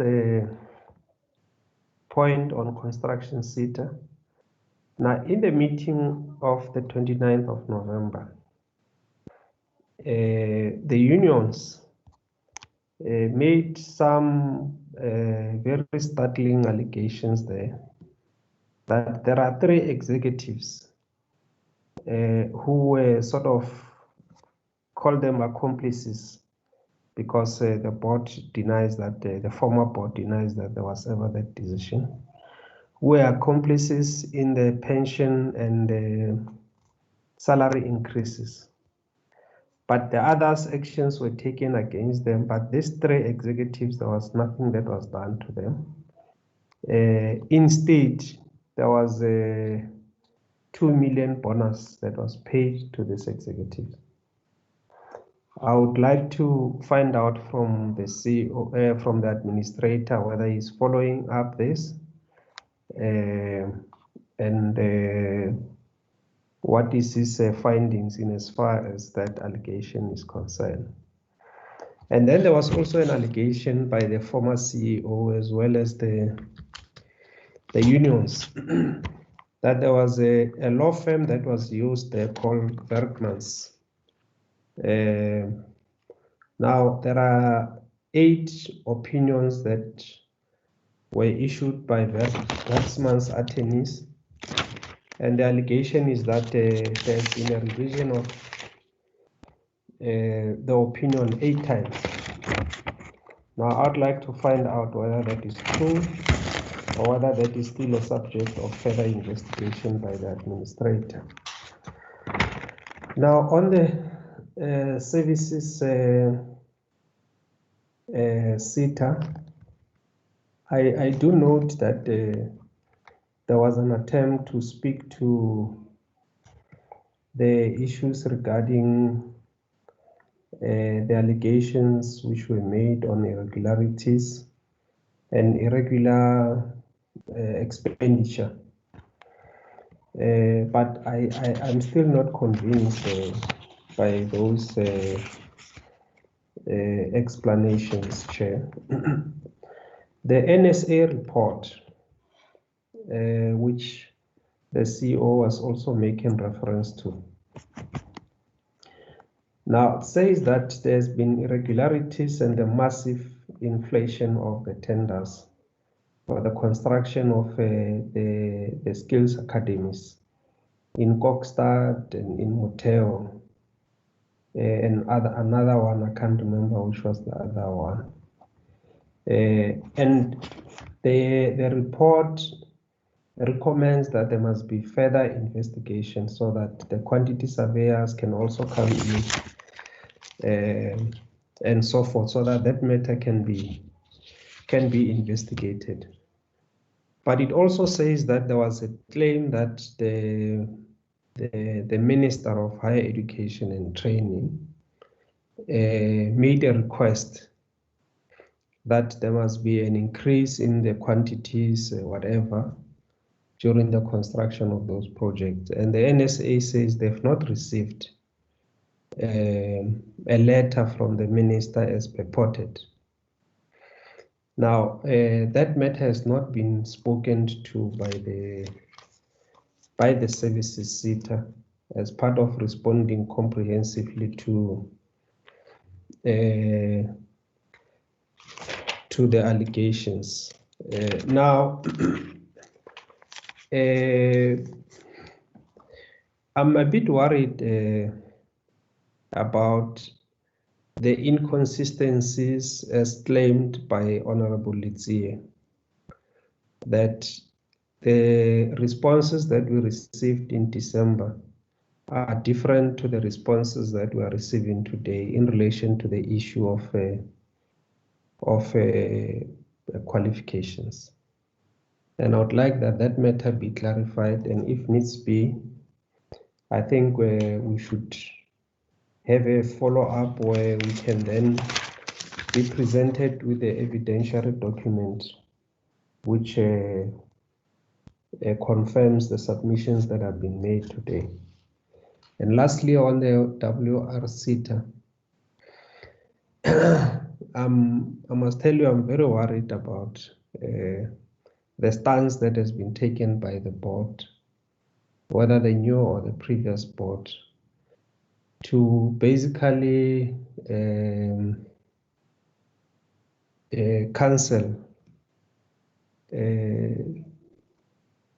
all the disciplinary cases, or not to proceed with all the disciplinary cases. So basically the board sort of gave a blanket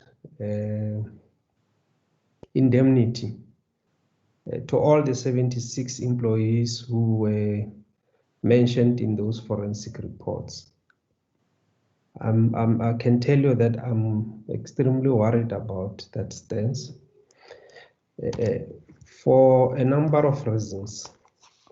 I don't think we have been convinced by the reasons that we have been given. Maybe let me just refer to the reasons which the board says are the basis for them to take that decision. The first reason is the time lapse since the commissioning of the forensic audit.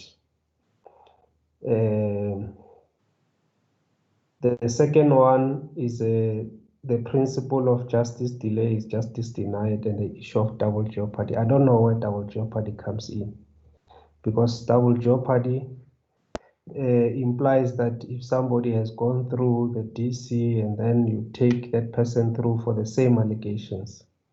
But what we know is that no one has been taken through the DC process. So the issue of double jeopardy, I don't know how it comes in here. And the other issue is the lack of evidence due to inadequate HR record keeping. I mean, I don't know what evidence is there, because the evidence should be contained in the forensic report. The report must be able to support the findings that they are making with documentary evidence. So you don't need HR, you need to read through this forensic investigation and probably to call in the investigator to support the findings that they are making there. And then the last one, it says the implicated employees had to testify against each other, and inconsistent and selective applications of the sanction.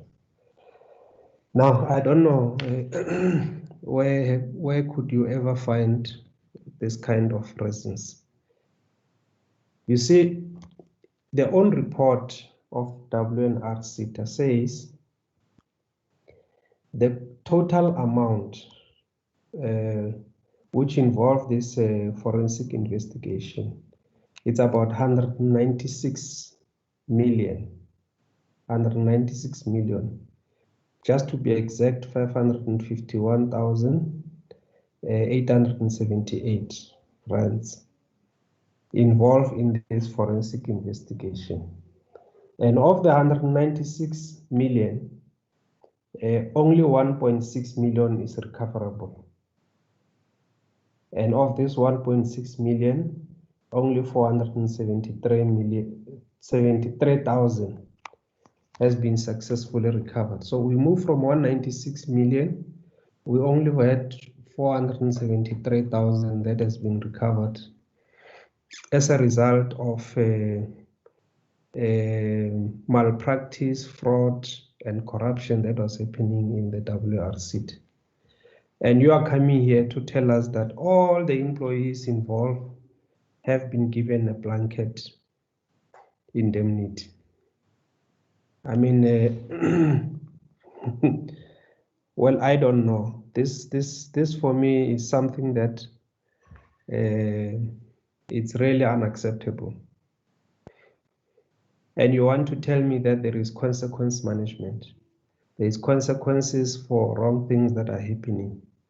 And when the board gives all the employees blanket indemnity, I mean, it cannot be. I don't think it's something that we should accept as a portfolio committee. We should encourage. Everybody else must be held accountable.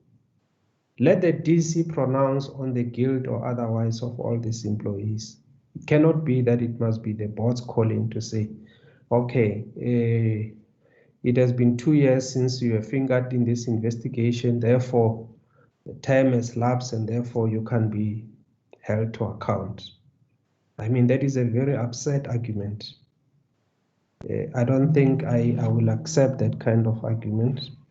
And we must insist that the SETA must go through this disciplinary hearings. All the 78 employees implicated must be taken through. I'm sure there's been a lot of money that has been spent in implementing this forensic investigation. So you are telling us all this money has gone to waste. For me, it's very unacceptable, and I think we must insist that the SETA follow-ups that matter. So those will be my inputs, questions, and comments. Can we get responses? Let's start with the services SETA. Let's start with the chair and then comments and then give the CEO if you want to. Yes, thank you, Honorable Chairperson, and thank you for the members. I will ask the CEO to respond to some of the matters. But I think that just a general comment I want to make and that members refer to is in terms of when are we going to restore the confidence back in these organizations and also about the integrity. And I will agree with members that there is a very negative perceptions about the SETAs. It was actually when I told one person that I've been appointed to a SETA, that actually that the person was asking me why did I do it. Chair, I want to agree in terms of the point that you mentioned that perhaps we need more time to clarify. One thing that I wouldn't like to happen, and I think my fellow board members, is that these issues hang over the services SETA for the next 5 years. So that we can able to clarify on very specifically on some of the matters where members feel we didn't give sufficient evidence. Especially you now also refer to the NSA report around some of the infrastructure projects. I'm aware of 2 investigations that was done, and those investigations were concluded. So perhaps we have to deal with that and bring all evidence to this committee. In terms of the appointments of the executives, I thought that we might put that matter to rest by providing the adverts of those positions that as when it was advertised, and also the issue around that the requirement of the jobs was not just a master's, but it was master's or equivalent. And hence you will see that some of the members that was appointed, the executives, didn't have a master's, as some of the members correctly indicated. The other general question is that the stipends were paid as by directive by the minister. And I would like to, where there's specific information about people, is that we will follow up those specific cases. You will notice that we have changed our way of interaction on our social media platforms, whereby we actually deal with questions even raised on that. I've directed the administration, and they have responded in terms of that we deal with each and every query individually. And I will continue in ensuring that we do that. CEO, I would like you to specifically deal with some of the financial issues and also the last 2 slides actually that you had to rush through because of time. Thank you. Okay, can we get CEO?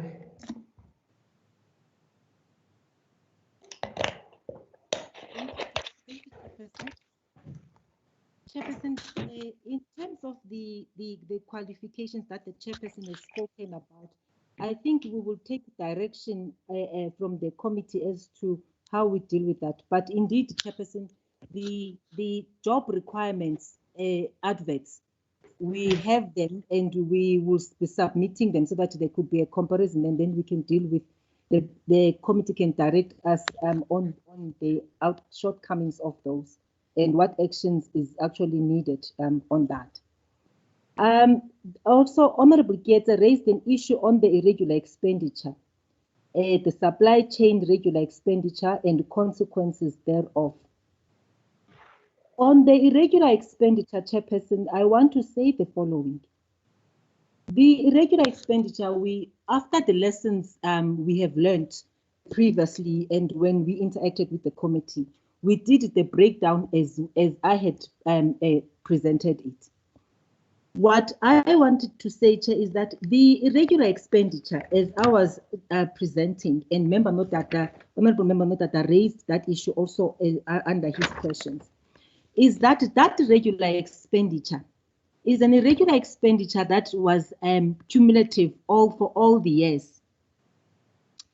And the regular expenditure of 800 and the first figure that is on my slide is the one that the minister we have gotten into.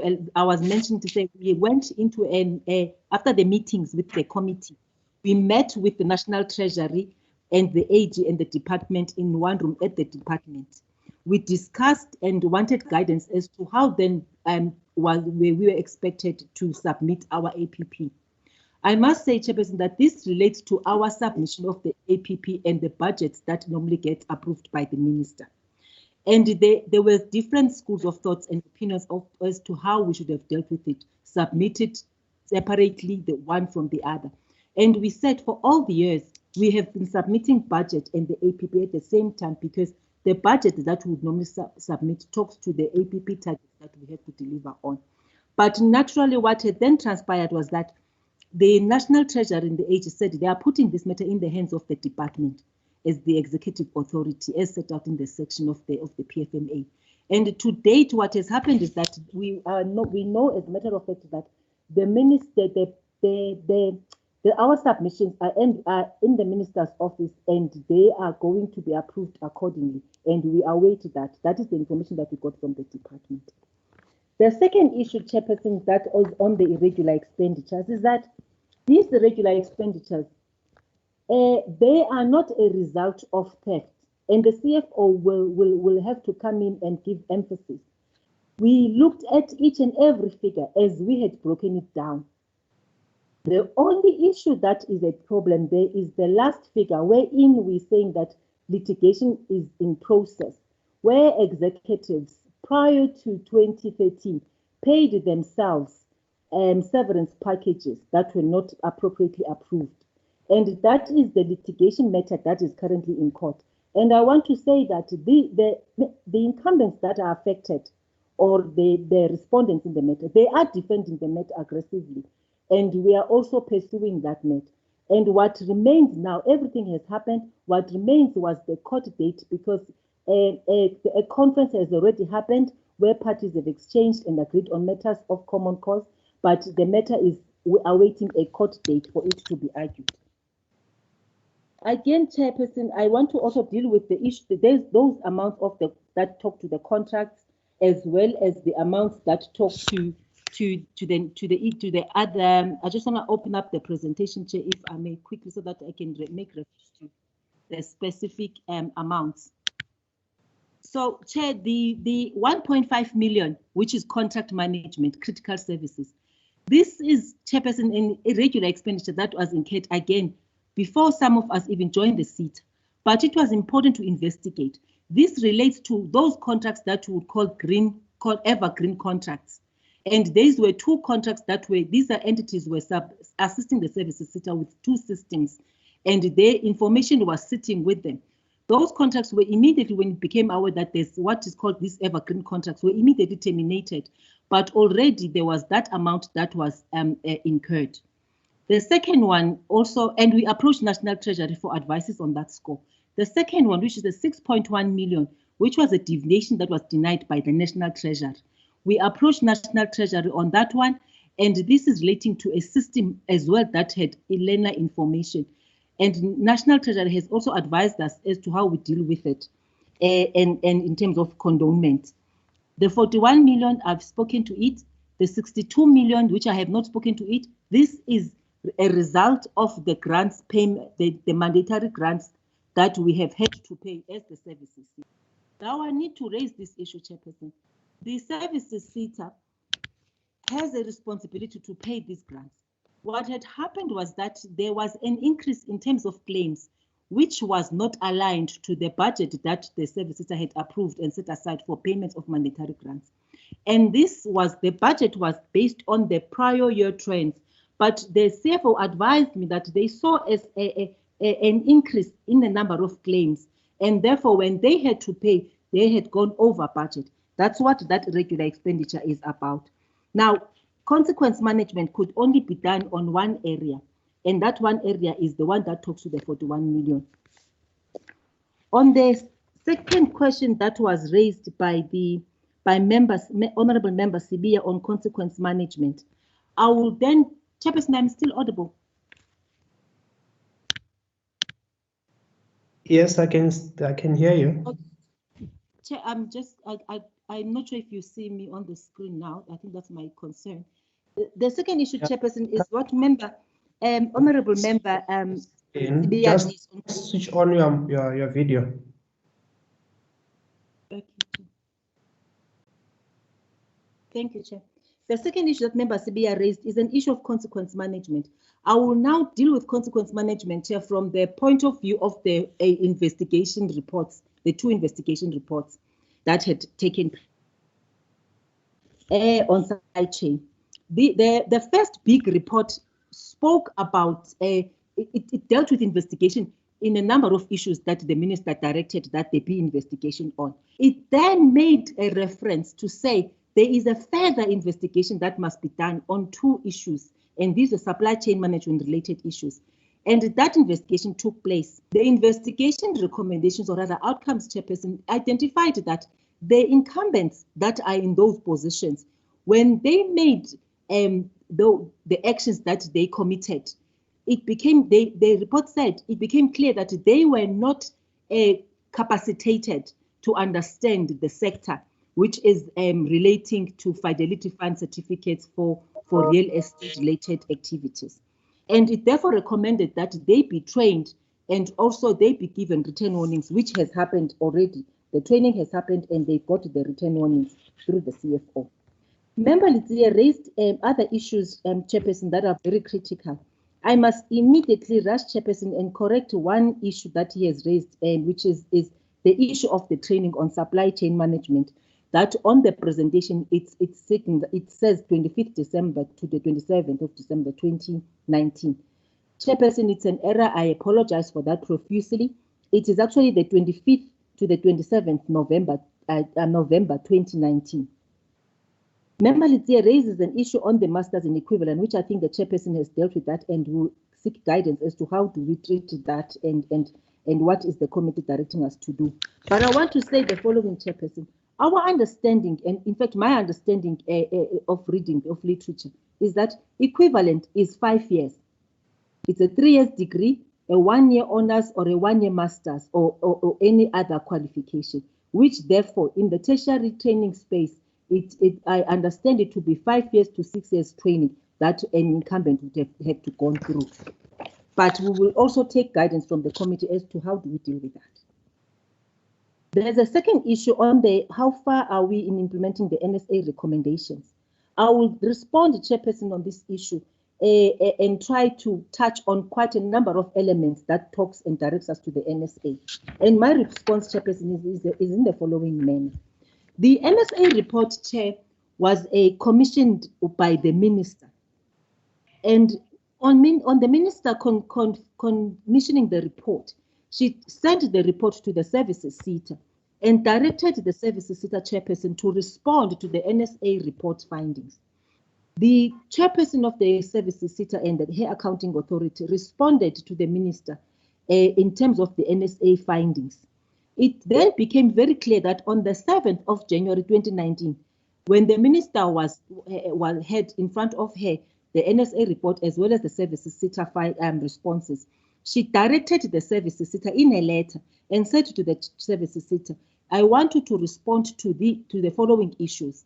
Amongst the issues that we were directed to respond to, not everything else, Chairperson, that was in the report, but the minister raised the issues of the provincial buildings, the skill centers developments, as well as the issues of the qualifications, and as you were raising them, Chairperson. It then, after those responses, then the minister said the services must also put up and come up with an action plan.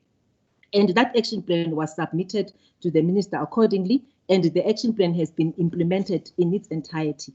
And in its implementation, Chairperson, that is why we were able to say we did training in certain areas to cure the gaps and so forth. On the issue, Chair, of the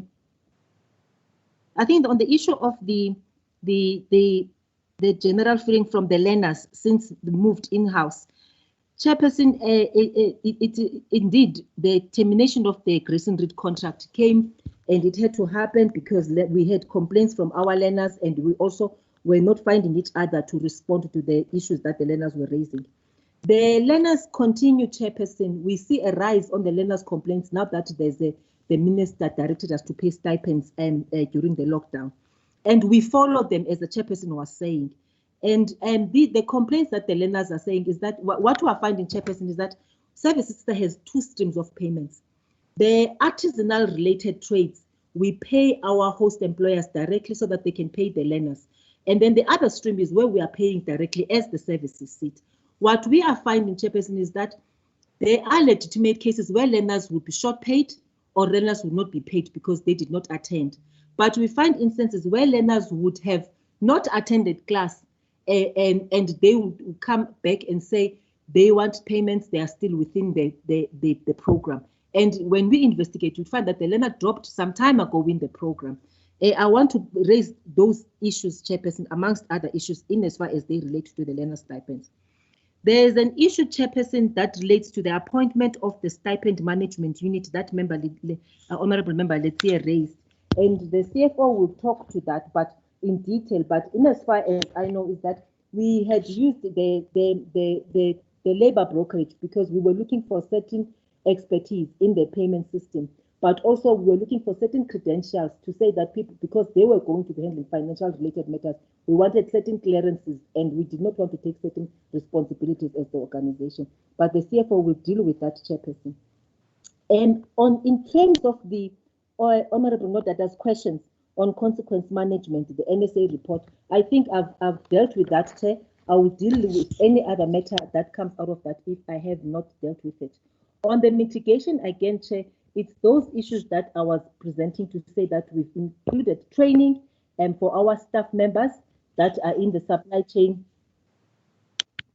that are in the supply chain management unit. We've also incorporated the supply chain management compliance as a KPI in the scorecards of the executives, the scorecards of the senior managers, the scorecards of the managers, as well as any other official or administrator that is dealing with that deals with supply chain management related issues. There's an issue that was raised by Honorable Member Pozzoli on the vagueness and rushed presentation on the presentation of the qualifications of the executives. As I had said, what we will do to clarify, to give more information on this, is that we will take the advert and we will submit it together with the qualifications of the incumbent so that then we are able to deal with any issue that is outstanding on that or that is vague or confusing. On Honorable Mkachwashi, there was an issue on clarity how we are going to champion. We have done a lot of activities, Honorable Mkachwashi, in as far as restoring good governance in the organization, especially when we were having a myriad of allegations out there in the public domain coming out. But by the way, we did encourage our employees to report any irregularity or any fraud activities that or corruption that are happening in the organization. We encourage them because we also were cognizant of the fact that certain employees might feel that they might be victimized, and we continued to give direction and also how they should communicate with those institutions that are entrusted with such a responsibility. But what did we do as a services seat? We made certain that our tip-off line, which is independently managed, is enhanced and also increased access onto that independently. So to the extent that whatever is being reported gets presented to the audit committee. What we also did, we introduced an ethics management process where we were training and empowering our employees to say to them. I interrupt to say, can you hear me? Yes, Chairperson. Yeah, I would like us to wrap up, go towards wrapping up, because there is still two more, and I think you have taken most of the time. There's 20 minutes left, and we must give both entities to respond. So just go towards wrapping up. Honorable Letsie wants to take a minute to clarify something before we go to the rest of the two sitters. Just go towards wrapping up, CEO. Okay, I will do so. Thank you, Chair. Chair, on the issues that the chairperson is raising on irregular expenditure explanations that are not sufficient, the inflated prices that you were making reference thereof, is these issues were raised in the NSA report. And again, Chair, the Minister directed the services that there be an investigation. That is why the two reports that we had sent from the forensic reports that we sent in December to the committee were dealing with those. But what is of significance, Chairperson, is that perhaps the committee will also guide us as to what the issues that we need to address in as far as those reports are concerned, Chairperson. Chairperson, I think I will pause there, Chairperson. Thank you.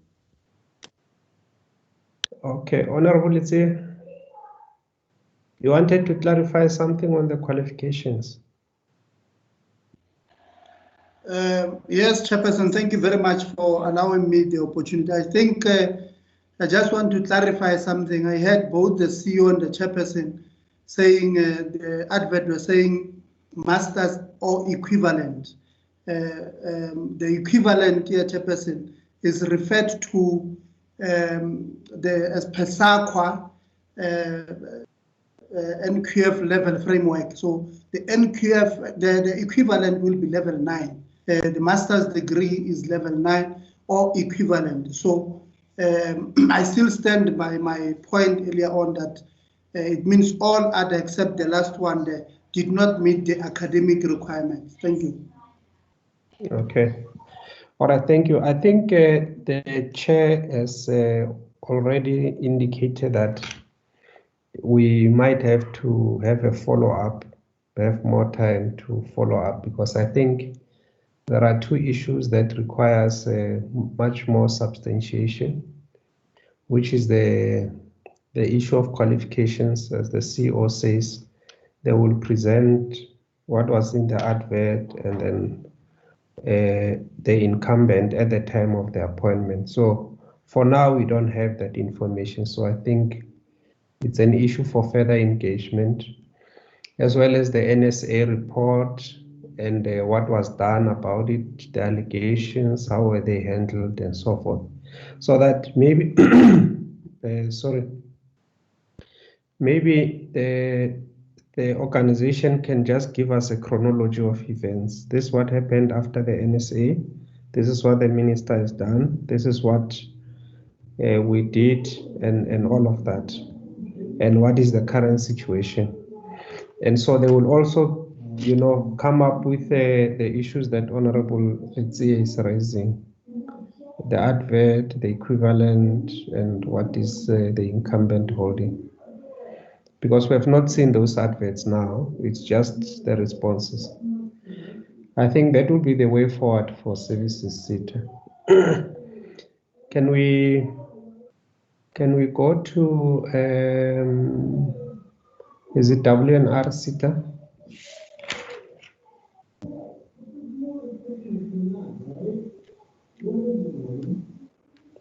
Thank you, Chairperson.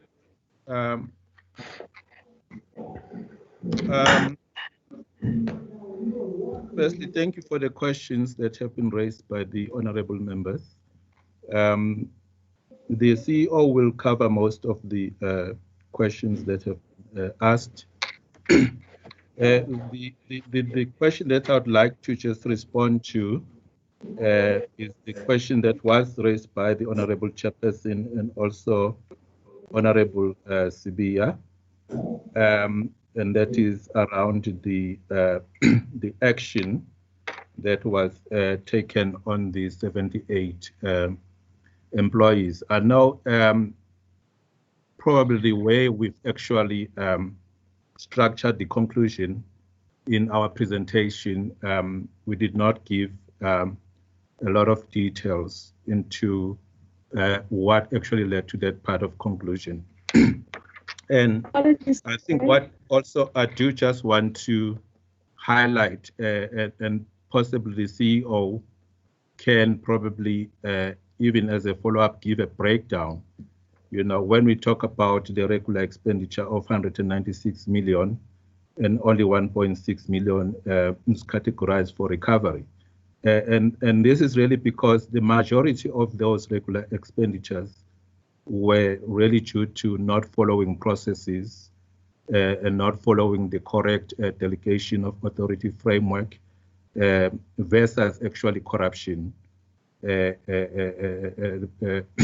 So that what actually explained the difference, but the CEO can expand on that.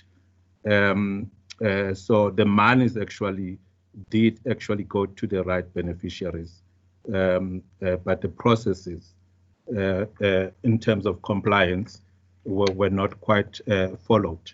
So that's just, I wanted to just talk a bit on that issue.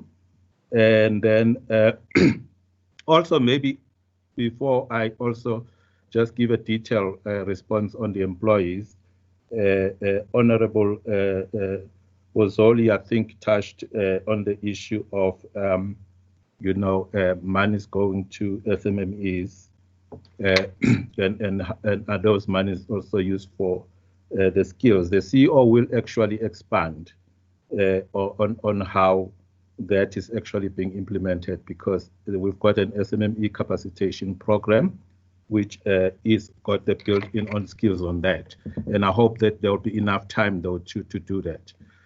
Coming to the 78 employees, first of all, when the board that started on 1st of April 2018 took over, so there were these 3 forensic reports, and the debate was then, how does the board actually deal with them? So the first thing is that they were reported to National Treasury, and some advice was sought from the National Treasury in terms of how do the board deal with those issues. And the advice was that the board should actually appoint an ad hoc committee, which consists of board members and also people with expertise, especially from the legal side of things. So that committee was then commissioned, and part of the things that you are on the presentation were actually the overarching principles of what the terms of reference should look at in terms of reviewing the recommendations that were both in those were in those forensic reports. So the ad hoc committee then had numerous meetings. They went to each and every case, and they actually evaluated it, and then came back to the board with the recommendations. So on the employee side, of the 78, only 5 employees came with a sanction of disciplinary measures to be taken, only 5 out of the 78.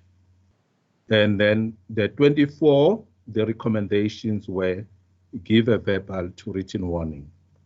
And then the rest, there was actually no action that was recommended because nothing really substantial was actually found out from those allegations after the ad hoc team had done the review.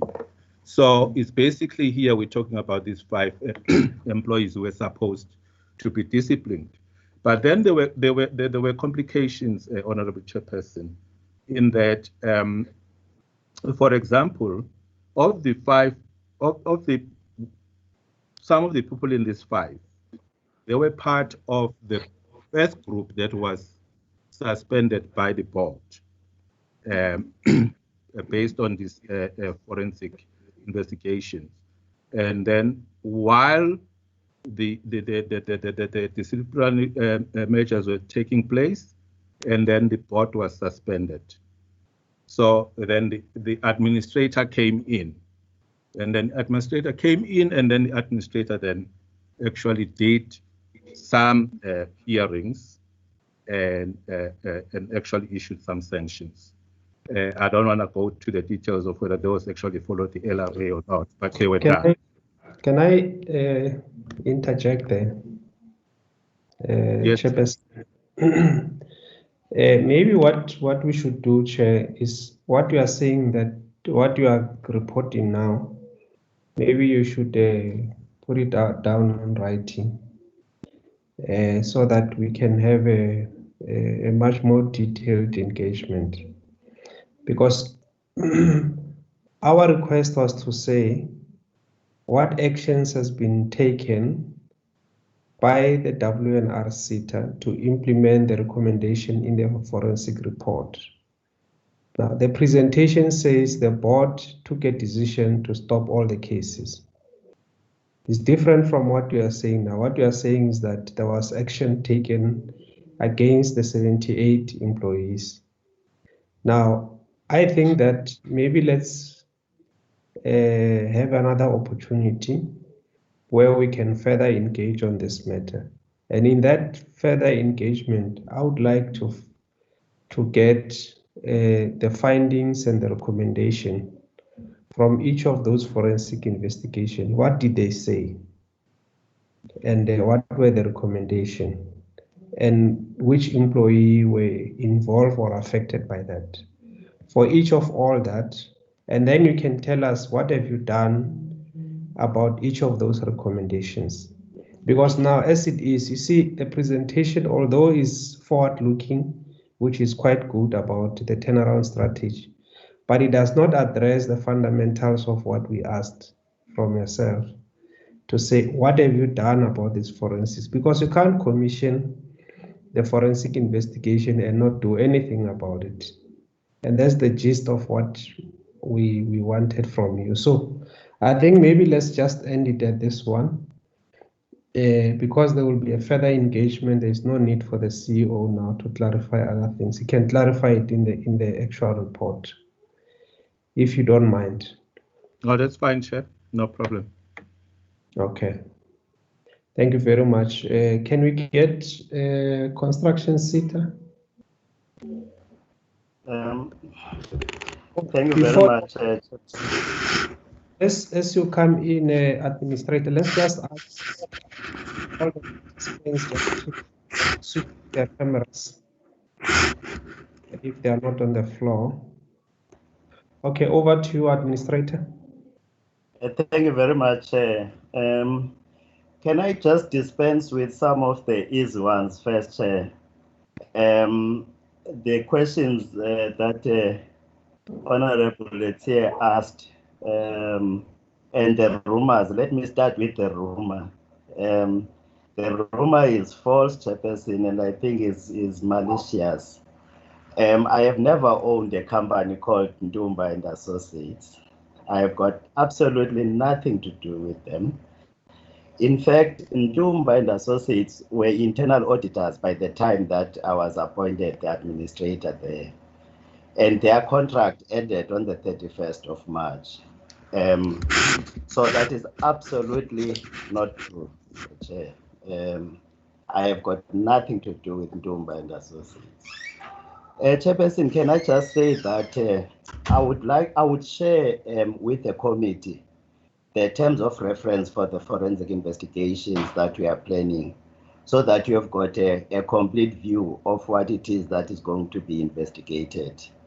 And that it will deal with also the issues that you have raised, Chair, with regard to the report, Koboto report. I had fully implemented Koboto report, all the recommendations. The matters that were raised by all the honorable members relating to this matter, including Honorable Itzia Notata, and yourself, Chair, and maybe Honorable Mkato as well. They are all covered on the Koboto report, and the recommendations thereof were that the people that I have put on suspension are put on suspension, and that all the allegations are put to them through a disciplinary process, which is what I'm currently doing. Chair, relating to the other matter of me having locked the offices of SETA after the judgment of the 25th of February. It's partly true, Chair, that I got an advice from the lawyers of the minister that they are appealing the judgment, and that the effect of that appeal is that is going to suspend the judgment, and that the accounting authority members should not be allowed to go back to work as it was ordered by Honorable Judge of the Labour Court. However, when the members arrived, or at least one member arrived, Mr. Mfebe, he called me and he raised this issue. And I said to Mr. Mfebe that, look, I am the administrator and I'm not fighting with you, accounting authority members. The matter is between you and the minister. I am appointed by the minister. I have no problem with you holding your office, your meeting at the offices of SETA. If you want to, I said that the offices are opened, you can hold your meeting. He then told me that, no, that is no longer necessary because members have left already. So that is the fact of what happened around that matter, Chairperson. With regard to the deductions relating to the pension fund and the once-off salary increase, Chair, the erstwhile accounting authority rescinded that decision to deduct the money from the salaries of the employees. And the matter is now back to where it was, and that was before the decision that the board had taken to deduct. There are no deductions being undertaken. The payments are made to the employees. That's why there is some harmony now taking place within the organization until these matters are dealt with in the manner that I have already mentioned.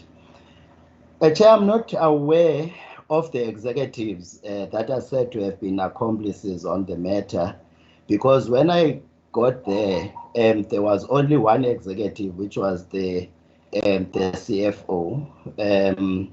And the CFO, as I said, is on suspension on matters relating to the Koboto report, amongst others. But I'm not aware of the specific allegation that there were accomplices on this matter of pension fund. What I've heard is that the CFO was the one who made the presentation to the board on the matter, which then led to the resolution taken to pay 100% contributions to the employees. On the Werkmans matter, Chair, I have heard the allegation. As I said, I've met with the union a couple of times, and they have mentioned this matter, that there were 8 opinions from Werkmans on the same issue. I have seen their opinions. It is correct that is so. However, also Werkmans, as you know, is representing the erstwhile accounting authority on the matter with the minister. So the matter, of course, will be subjected to the forensic investigation that we're talking about. On the last issue, Chair, the comments by Honorable Bozoli are really regrettable, Chair. I have had no intention of woodwinking the committee on those 2 slides, but those 2 slides, Chair, were for information, and you had made a request before we started presentations that we must stick to the time and talk to the key issues that the committee must be aware of. And I felt that those matters, the committee would have read the slides, because the slides are largely about the administration and the plans going forward. They have got nothing to do with the questions that you had requested us to address, Chair. I'll just ask the advisor on finance, Chair, to deal with the issue of stipends quickly, if you don't mind, Chair. Yeah, in a minute.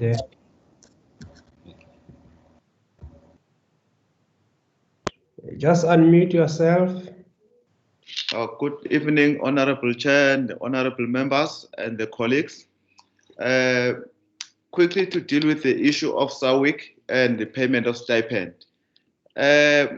Monies were paid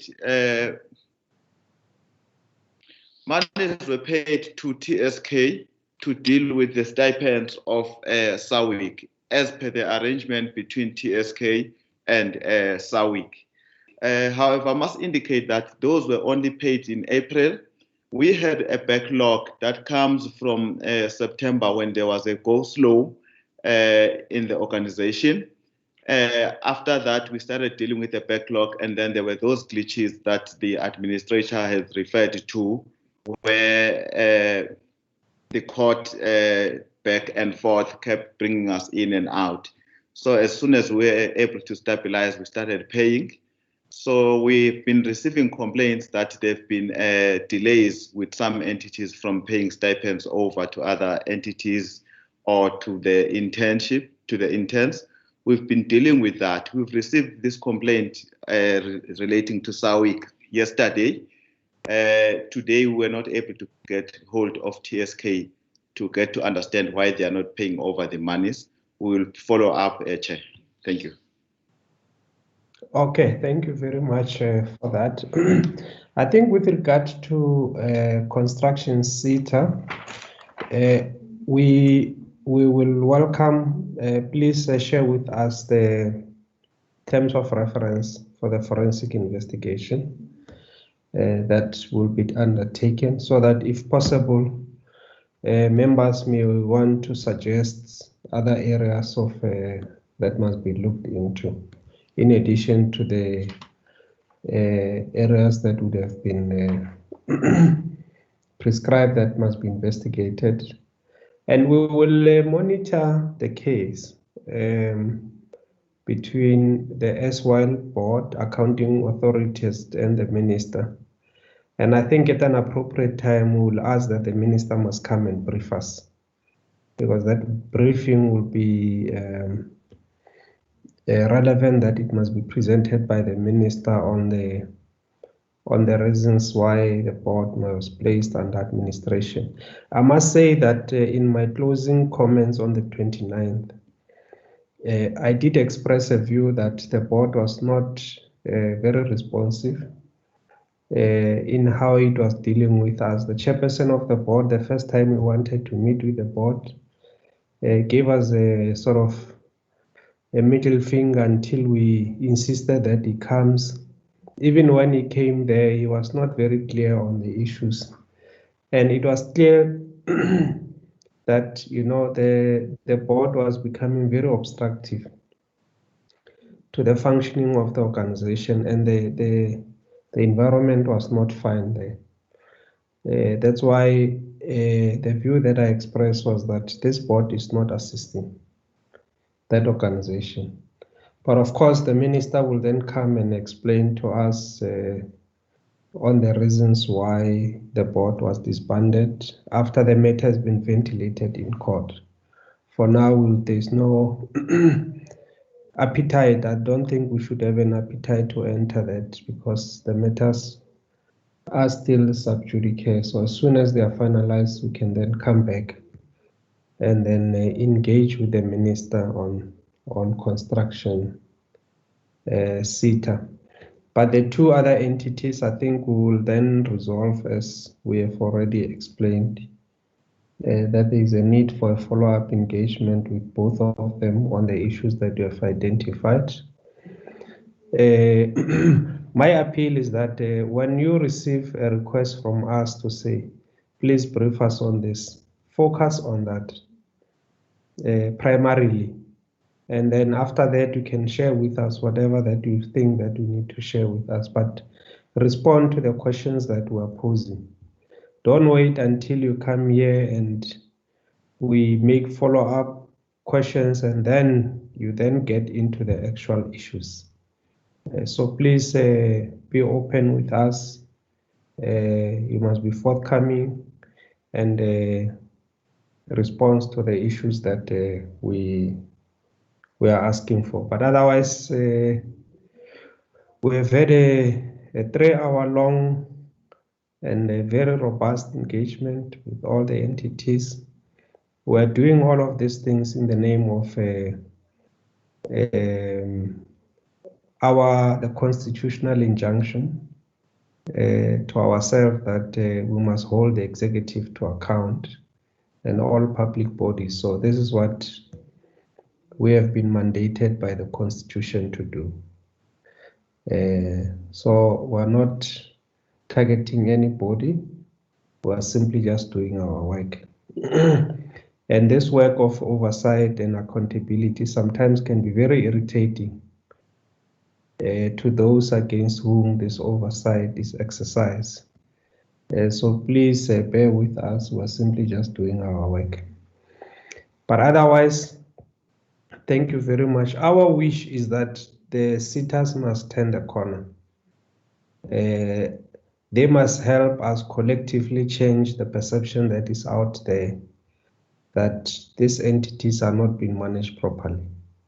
So what we do, how we follow up the matters, it's very important to change that perception.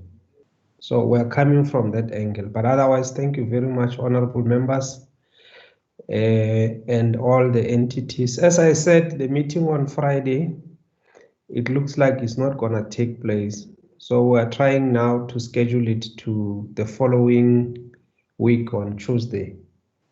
There's some entities which were supposed to brief us, but because this one is important, we'll just shift the program for next week Tuesday and substitute it with the briefing by the minister. I think it's going to be either midday or so, but we will confirm with members. Thank you very much, honorable members. This meeting is adjourned.